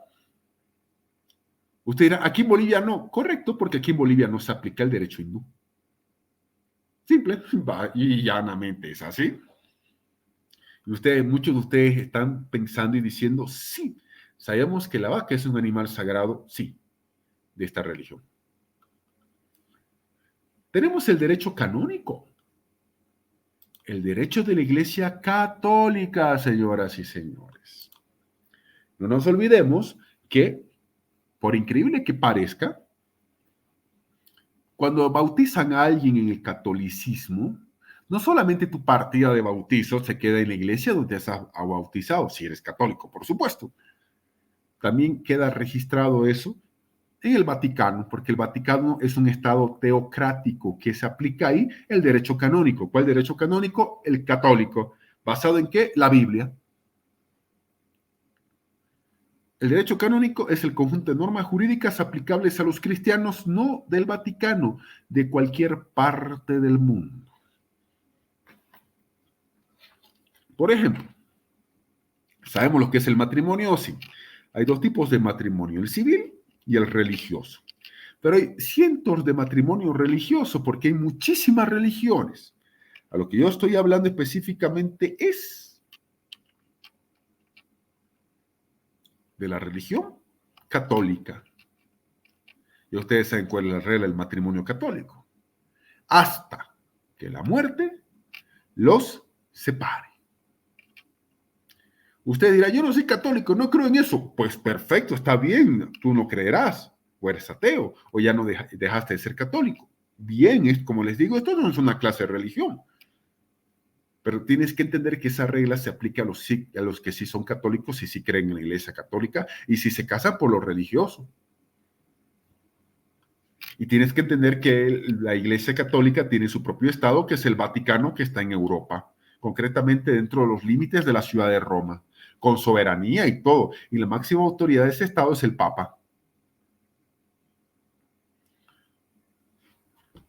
Los canonistas se contentan con lo que es la formulación de ciertos principios cuya aplicación deben llevar los estados si se quiere dar satisfacción a la moral cristiana. Y la regla, ¿cuál es? Los famosos 10 mandamientos, donde los fieles tienen que, por supuesto, cumplirlos y hacerlos cumplir. Mucho más si un país gana las elecciones, alguien que es de esa fe católica. Alguien de esa fe católica, por ejemplo. La Iglesia Católica está muy metida en los países. Muchos me dirán, a ver, no, eso es mentira, la Constitución dice que Bolivia es un Estado laico. Estoy de acuerdo, la Constitución sí lo dice. Pero la Iglesia Católica tiene, a diferencia de otras iglesias, una gran antigüedad y tiene muchas obras sociales, desde universidades, colegios, escuelas populares, etcétera, etcétera, obras sociales, hospitales, es decir, es una fuerte inversión de la iglesia, que hace que los estados tienen que tener una relación muy cercana, o si ustedes quieren verlo desde otro extremo, con mucha pinza, con la Iglesia Católica, o mejor dicho, el Vaticano, que a los fines prácticos, aunque no lo crean, es exactamente lo mismo.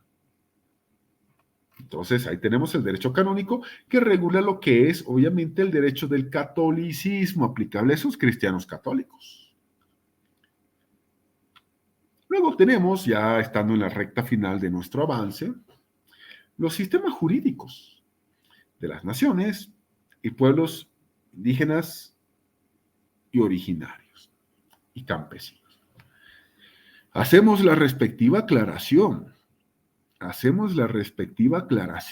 de que hay una unidad específica mucho más adelante, por supuesto, una unidad mucho más específica que nosotros tenemos y llamamos pluralismo jurídico. ¿Por qué? Porque dentro del Estado boliviano conviven muchos sistemas, conviven muchísimos sistemas. Y uno de ellos es el sistema jurídico de las naciones y pueblos indígenas originarios campesinos, que ese sistema es uno que aquí lo vamos a ver de manera breve, pero que luego lo vamos a explicar de una manera muchísima más detallada, señoras y señores. De una manera muchísima más detallada, que eso es algo que vamos a hacer en su debido momento. Mientras tanto, apenas estamos en nuestra tercera clase. Y bueno, sí, creo que se me está escuchando absolutamente mucho mejor y el momento que yo la cámara la he dado una buena apagada y está bien, no significa... Es lo que le dije a ustedes al principio, si ustedes ven que la cámara está apagada, no tengan miedo, sino que simple y llanamente, bueno, estamos acá, pero por el tema de conectividad, todo eso estamos bien. Así que, bueno, ahí está el detalle importante en todo esto. Son el conjunto, este sistema, que vamos a ver mucho más adelante dentro de lo que es el pluralismo jurídico, de principios, normas jurídicas construidas y aplicadas por las naciones y pueblos indígenas originarios campesinos. No solamente en Bolivia, en nuestra América Latina, también en otros países de África y de Asia. ¿Ha habido un choque cultural? Claro que ha habido un choque cultural. Claro que ha habido un choque cultural entre los colonizadores, especialmente europeos, con lo que es los nativos del lugar. ¿Sucede eso en Nueva Zelanda, por ejemplo, otro extremo del mundo? Sí, con los hijos de los ingleses y los maorí, la población local. Sucede al día de hoy entre los que estudiamos este derecho romano en universidades frente a quienes lo aplican de manera consuetudinaria mediante el derecho de los pueblos indígenas. Correcto, sí. ¿Sucederá lo mismo en Ecuador? Sí. ¿En el Perú? Sí. ¿En África? Ni que se diga. Ni que se diga. Entonces, vemos absolutamente todo esto que estamos viendo acá. Todo esto que está viendo acá. Así que ya está, ese es el detalle importante. Entonces, ¿son verdaderos sistemas jurídicos? Sí. ¿Constituyen todo lo que es un requisito de un sistema jurídico? Claro que sí, señores. Claro que sí. Claro, es un sistema jurídico. ¿Lo vamos a ver a más profundidad aparte de esta unidad? Sí, porque hay lo que se llama el pluralismo jurídico. Y dentro de ese pluralismo jurídico,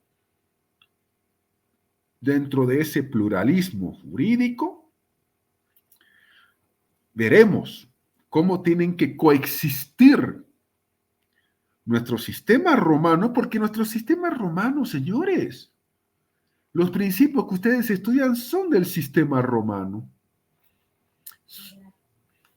Son del sistema romano, por ejemplo, son del sistema romano. Sí, las famosas frases, lo que la ley no prohíbe está permitido, como en materia penal, por ejemplo, no se olviden, ¿no? Que en materia penal no hay delito ni pena sin ley previa que lo establezca, que eso es romanísimo en todo el sentido de la palabra. Si no está establecido, si no está regulado ahí, si no está escrito previamente, derecho romano positivo, si no está así, pues simple y llanamente no se lo considera. Las famosas reglas también, en el sentido de que sí, hoy día hacemos algo y no es delito y mañana se aprueba que eso es delito, no es retroactivo, eso es un sistema jurídico romano. Pero ojo, también el mundo indígena tiene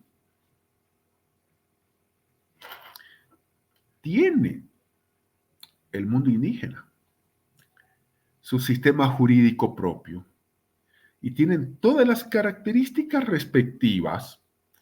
Por ejemplo, ¿tienen una concepción diferente del mundo? Sí. ¿Ven al derecho y al mundo desde su propia óptica de manera diferente? Sí. ¿Tienen su propio derecho? Oh, claro que sí, por supuesto. Dos, ¿corresponden a culturas diferentes? Sí. El caso boliviano es ejemplar, pero no es el único caso. También ocurre en Perú, en Ecuador, en Brasil. Claro, en nuestra América Latina, en Asia, en África. pero es así.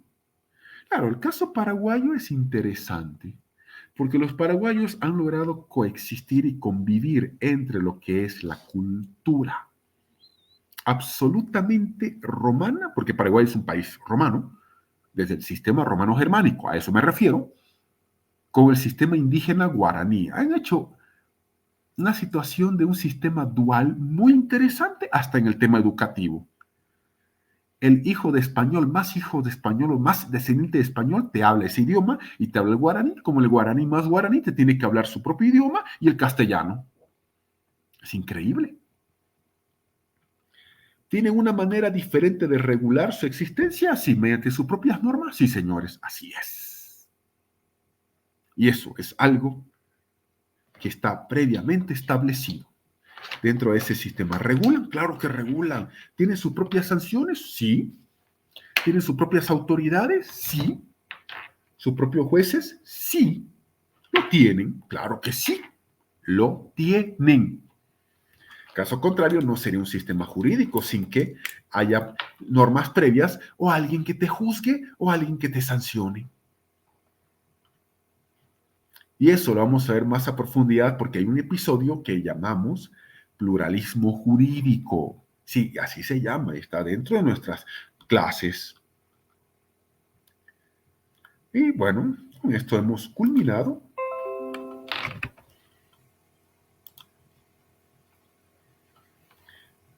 Con esto hemos culminado, por favor. Y bueno, antes obviamente de irnos, ahora sí abrimos la etapa de lo que son las preguntas, si las hubiere, por favor. Obviamente lo que vamos a hacer es, esta clase de acá, por supuesto, lo que vamos a hacer es, está siendo grabada. Las diapositivas las paso al grupo de WhatsApp, obviamente así es, no hay ninguna pena al respecto sobre ese punto.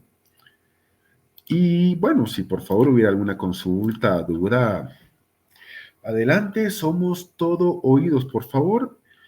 Igual las diapositivas las voy a subir enseguida al grupo de WhatsApp, de eso no tengamos ninguna pena, eso es lo que hacemos y bueno, mientras carga el grabado, porque así tiene que grabarse la clase, ustedes saben, ese es un pequeño tiempito para grabarse la clase, para pasarles luego el link que ustedes pueden descargar.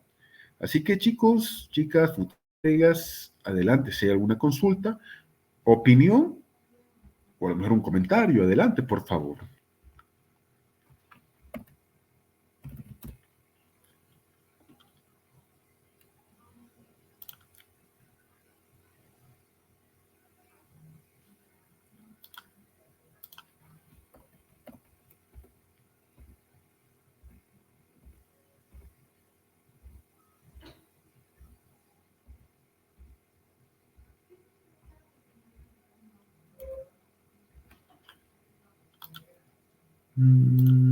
Perfecto.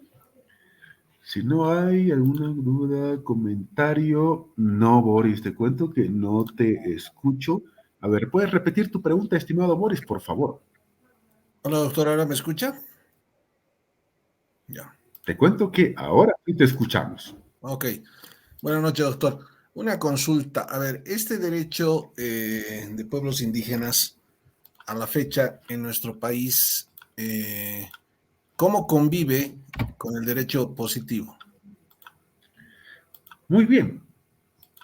Anteriormente esto era lo que se llamaba justicia comunitaria. Anteriormente esto era lo que se llamaba la justicia comunitaria. Y era obviamente un lugar muy secundario. Hoy día, esto de acá se llama jurisdicción indígena originaria campesina. Tiene el rango de jurisdicción y por mandato constitucional tiene el mismo grado valor que lo que es nuestra jurisdicción ordinaria. Entonces, primero, la Constitución da las pautas. Segundo aspecto, al margen de lo que la Constitución diga, hay una norma jurídica que la vamos a ver mucho más adelante, en serio, llamada Ley de Deslinde Jurisdiccional. Esa ley de deslinde jurisdiccional dice que la jurisdicción indígena originaria campesina, cuya sigla es JIOC, se aplica desde 3 puntos de vista. un punto de vista material, donde esa ley de deslinde jurisdiccional dice qué materias es que se tiene que llevar, qué materias los indígenas, los jueces indígenas, dependiendo del nombre que se llamen, pueden ver, conocer y resolver. Ese es un primer punto. El segundo punto de vista es un rango de vigencia personal. Obviamente las personas, miembros de esa nación indígena originaria campesina, tienen que ser juzgadas con dicha norma. Sin embargo, hay un tercer ámbito o rango de aplicación, y es el criterio territorial. Por ejemplo, si un indígena viene aquí a la ciudad de La Paz, a Santa Cruz de la Sierra o a Cochabamba y comete un delito, tiene que ser juzgado por la jurisdicción nuestra, que es la ordinaria. No puede ser juzgado ni sancionado por su jurisdicción. ¿Por qué? Porque está cometiendo un delito en una jurisdicción diferente a la suya propia. Pero también esto ocurre al revés. Esto también ocurriría al revés, por si acaso. Entonces, esto es algo que uno tiene que ponerse a pensar. Ámbito de vigencia material, qué materias van a conocer y resolver. Territorial, en base al territorio, y un ámbito de vigencia personal, que es el tema de qué personas son las que están sujetas a la jurisdicción indígena originaria campesina. Ok. Ahora, ahí mismo, doctor, complementando, ¿qué pasa, por ejemplo, a ver, vamos a Chacachi, por decirlo, donde conviven prácticamente, porque hay un juzgado, hay jueces del sistema jurídico vigente en el país y también tienen Correcto. su justicia comunitaria. Correcto. Entonces, si el delito es cometido en esa región, por ejemplo, ¿cómo se define cuál de los dos ámbitos es el que toma conocimiento? Muy bien. Lo primero que se hace en estos casos es lo siguiente. Hay una figura interesante en estos lugares donde conviven ambos, porque hay lugares donde hay jueces indígenas y hay lugares donde hay, obviamente, los jueces indígenas originarios y el juez ordinario. Se aplica un gran criterio del derecho. El primero que conoce la causa. El primero que conoce la causa. Ese es un detalle. Segundo aspecto. Hay la figura de que ambos jueces, el indígena y el originario, pueden declinar competencia o inhibirse de conocer el caso. Que esto es muy común que sucede en municipios como Achacachi o inclusive Camiri, por ejemplo. O inclusive Camiri. Voy a dar un ejemplo práctico. Y enseguida voy a responder a la pregunta de Jenny, que la ha hecho por el chat.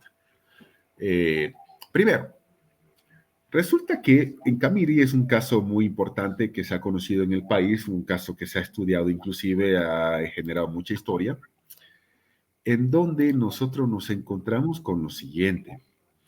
Resulta que en este municipio, obviamente, Camiri es un lugar donde tienen que convivir sí o sí indígenas, guaraníes especialmente, con obviamente los de descendencia hispana, española, bueno, el nombre que ustedes quieran ponerle, para ser más directo. Mestizos. Para mestizos, que eso sería el nombre más adecuado. Y resulta algo interesante, que en Camiri se daba en un lugar, obviamente, de comunidad guaraní, que había un señor que tenía esposa y 3 hijos. Y en una reyerta, su mejor amigo, lo mata. Entonces, obviamente, ¿qué ocurre? Ocurre algo interesante. Ocurre que el juez del lugar, el juez indígena, el juez natural, nunca se olviden para esta respuesta, el principio del juez natural, que en Bolivia no se cumple para nada, debo ser bastante honesto y sincero y bastante franco al respecto en mis apreciaciones, que el principio del juez natural es el que no se cumple, lo siento, pero es la realidad. El juez natural era el juez indígena. Entonces, ¿qué ocurre acá? Lo que ocurre es que ese juez indígena conoce la causa y ese juez indígena lo que hace es aplicar, por supuesto, el derecho indígena y da una sanción. ¿Y la sanción cuál era? Que ese señor iba a asumir el rol del esposo, manteniendo a la esposa, porque el hombre muerto era el sostén de la familia, y lo más importante, iba a encargarse de que los hijos lleguen a la mayoría de edad con los estudios respectivos y todo eso. Obviamente esa decisión no le agradó para nada le agradó a ese amigo. ¿Y qué es lo que hace ese amigo? Se busca un abogado en la ciudad de Camiri, capital de la provincia cordillera del sur de Bolivia, del sur de Santa Cruz, que es Chaco, es Guaraní, la región. ¿Y qué hacen? Buscan ellos ser enjuiciados por lo que es la jurisdicción ordinaria. Porque la jurisdicción ordinaria por un asesinato te iba a dar 30 años de cárcel en palma sola y el amigo no iba a tener que cumplir absolutamente nada. ¿Por qué? Porque el amigo iba a decir, yo voy a tener que trabajar toda mi vida para mantener una familia que no es la mía, así que prefiero la cárcel. Entonces, ¿qué sucede? Hacen que el juez de Camiri conozca el caso. Y el juez de Camiri obviamente por supuesto, no había la actual constitución, hago esa aclaración, busca si había o no un juzgamiento previo y se entera de este caso. Se entera de este caso. Y resulta que con el enterarse de este caso, el juez de Camiri, de la justicia ordinaria, avala lo que ha hecho el otro. Y este juez dice, yo le iba a dar 30 años de cárcel y que se vaya a palma sola. Pero iba a ser un premio para ese señor que buscaba eludir esa responsabilidad. Que mi criterio, a mí me parece, a mí me parece que lo es absolutamente lo que este juez indígena ha hecho. Entonces, obviamente aquí hay que valorar el principio del juez natural, el principio de quien conoció la causa, el principio de si ese juez tiene o no la potestad para conocer y resolver esa causa. Y obviamente en la medida en que la ley de deslinde jurisdiccional, así se llama en Bolivia, ley de deslinde jurisdiccional, se aplica o no. Entonces esas son las respuestas. Y obviamente hay un episodio de nuestra materia, aparte que se llama, como ya les digo a ustedes, el pluralismo jurídico, donde esto ya mucha más profundidad, por supuesto, lo vamos a ver, pero Boris, esta es la respuesta que estamos dando en este momento. Ok, gracias. Y una cosa más, doctor, le quería complementar. Una parte que es muy interesante, en la Biblia latinoamericana, hay un lugar donde se habla del juicio a Jesús que usted comentaba, ¿no? Correcto. Y un punto bien importante es que Caifás ya no era el máximo juez, era su yerno. Y sin embargo, Caifás lo juzga. Y además es detenido Jesús en la noche, cuando dentro de las leyes de los judíos en el Gran Sanedrín no era permitido. Entonces vulneran una serie de normas para juzgarlo, ¿no? Correctísimo. Eso es otro detalle absolutamente importante que nosotros estamos viendo de lo que es, obviamente, el asunto de las leyes mosaicas. Así se llama por si acaso. El caso judío son las leyes mosaicas. Ah, ya. Muy Gracias, bien. doctor. Muy bien, Jenny. De nada, estimado Boris. Vamos con Jenny Mónica Vargas Gisbert. ¿Por qué si los romanos sometieron a esos pueblos no aplicaron sus normas? Lo que pasa es lo siguiente, estimada Jenny. Los romanos obviamente conquistaron muchos pueblos, a los hispanos, hoy día españoles, a los galos de Galia, por ejemplo.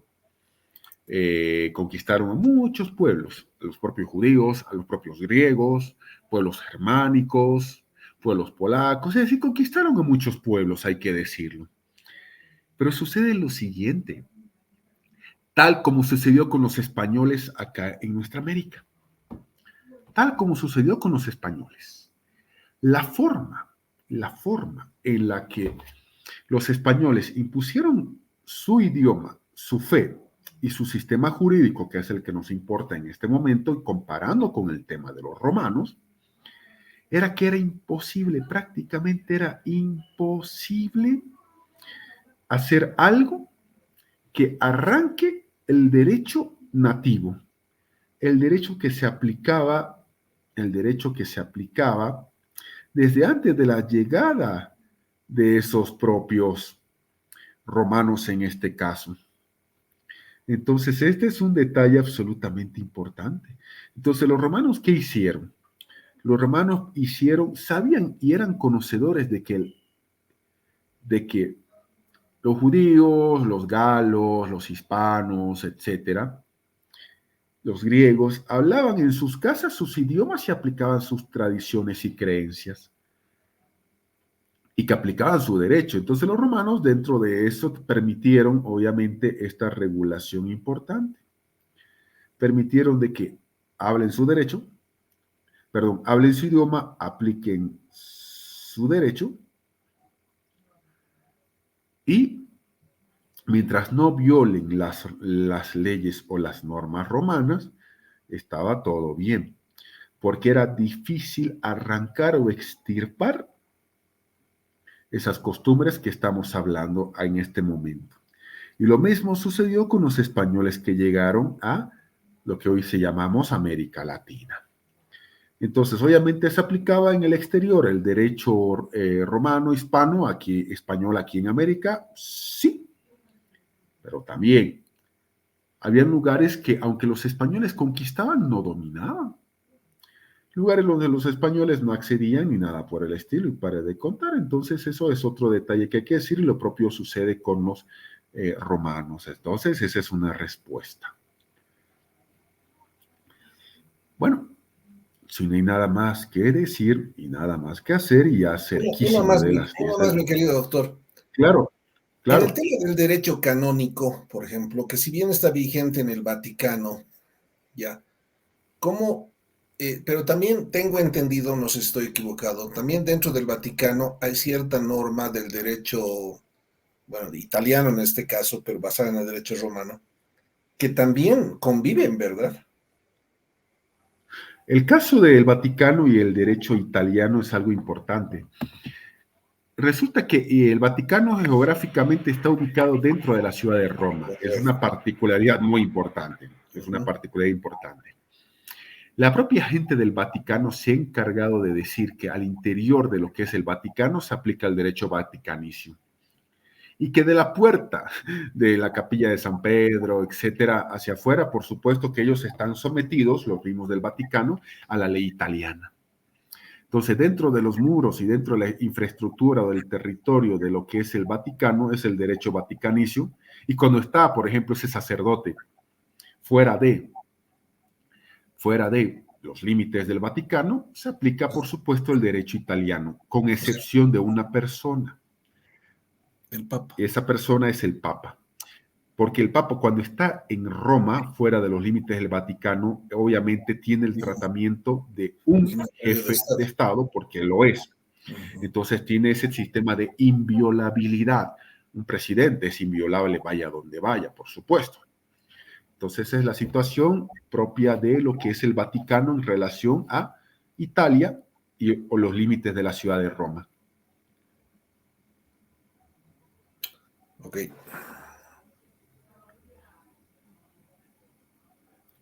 Así que esa es la respuesta. Gracias, doctor.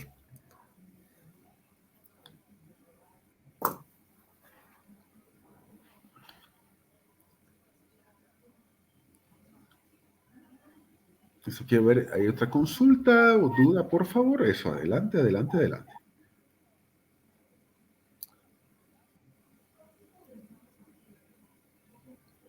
De mi parte ya no. Bueno, perfecto, muchachos. Hay una más de Jenny. Muchísimas gracias. Hay una pregunta más. Creo que el internet está fallando porque escucho entrecortado, pero bueno. Hay una pregunta más, doctor, de Mónica, que dice, ¿en nuestro país hubo o no nacionalizaciones?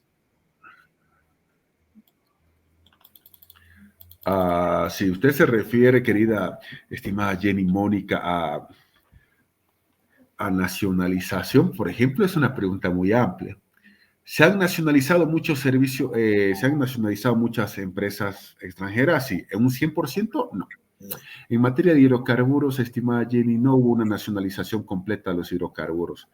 82% de lo que es las acciones y el capital social es parte del Estado boliviano en materia de hidrocarburos. El restante 18%, incluyendo ganancias, sigue siendo de los extranjeros. 2. Lo que se ha nacionalizado es el 51% de muchas empresas.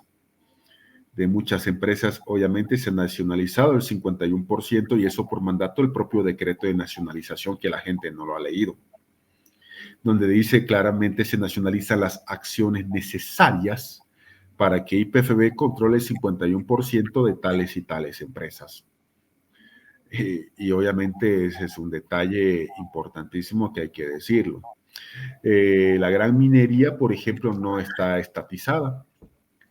Uno ve San Cristóbal, que es una entidad privada, sigue existiendo San Cristóbal, y San Cristóbal no es del Estado boliviano, ¿no? San Cristóbal es empresa privada y sigue existiendo como empresa privada.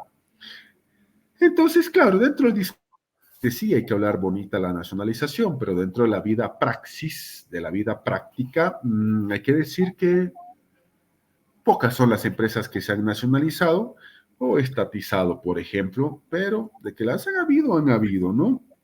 Pero también hay que tomar en cuenta esos aspectos que uno tiene que basarse, obviamente, a veces, por ejemplo, el decreto de nacionalización de los hidrocarburos es claro.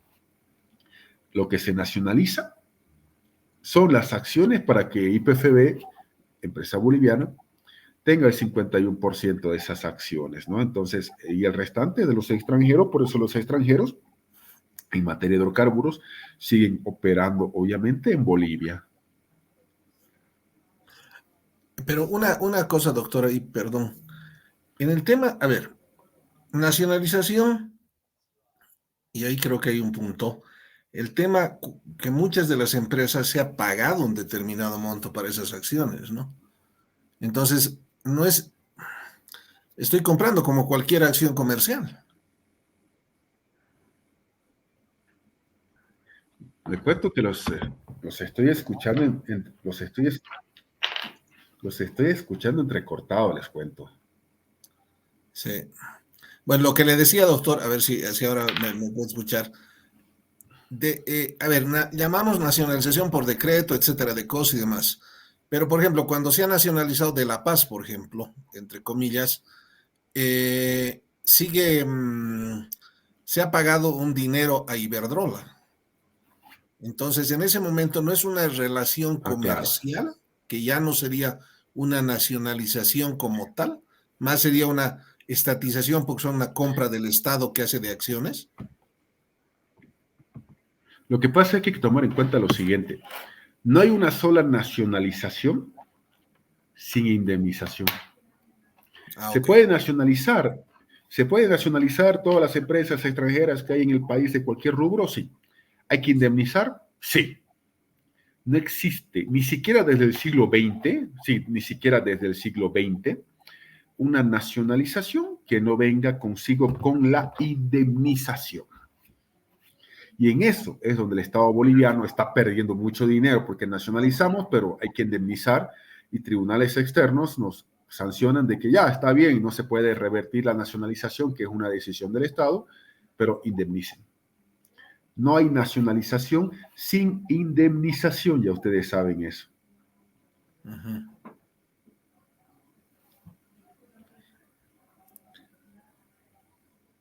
Claro, ni en la época de Obando, ¿no? No, mucho menos. En la primera nacionalización de Bolivia, obviamente producida posguerra del Chaco, hubo que indemnizar. En la segunda nacionalización, la de Alfredo Obando Candy y Marcelo Quiroga Santa Cruz, también se tuvo que indemnizar. En esta tercera nacionalización, obviamente la de Morales, no hubo necesidad de indemnizar. ¿Por qué? Porque lo que se hizo fue nacionalizar o comprar las acciones, que es parte del derecho comercial, que yo le compre las acciones a alguien para llegar al 51%. Eso es una operación comercial. Exacto. Exacto. Uh-huh. Así que esa es la respuesta. Gracias, doctor. Listo, chicos. Un fuerte abrazo. Nos vemos en una semana y ya en el grupo de WhatsApp ya hemos colocado las diapositivas. Así que ya mañana colocaremos la grabación de esta noche. Que tengan un fuerte. Buenas noches a todos. Gracias, doctor. Chao, chao.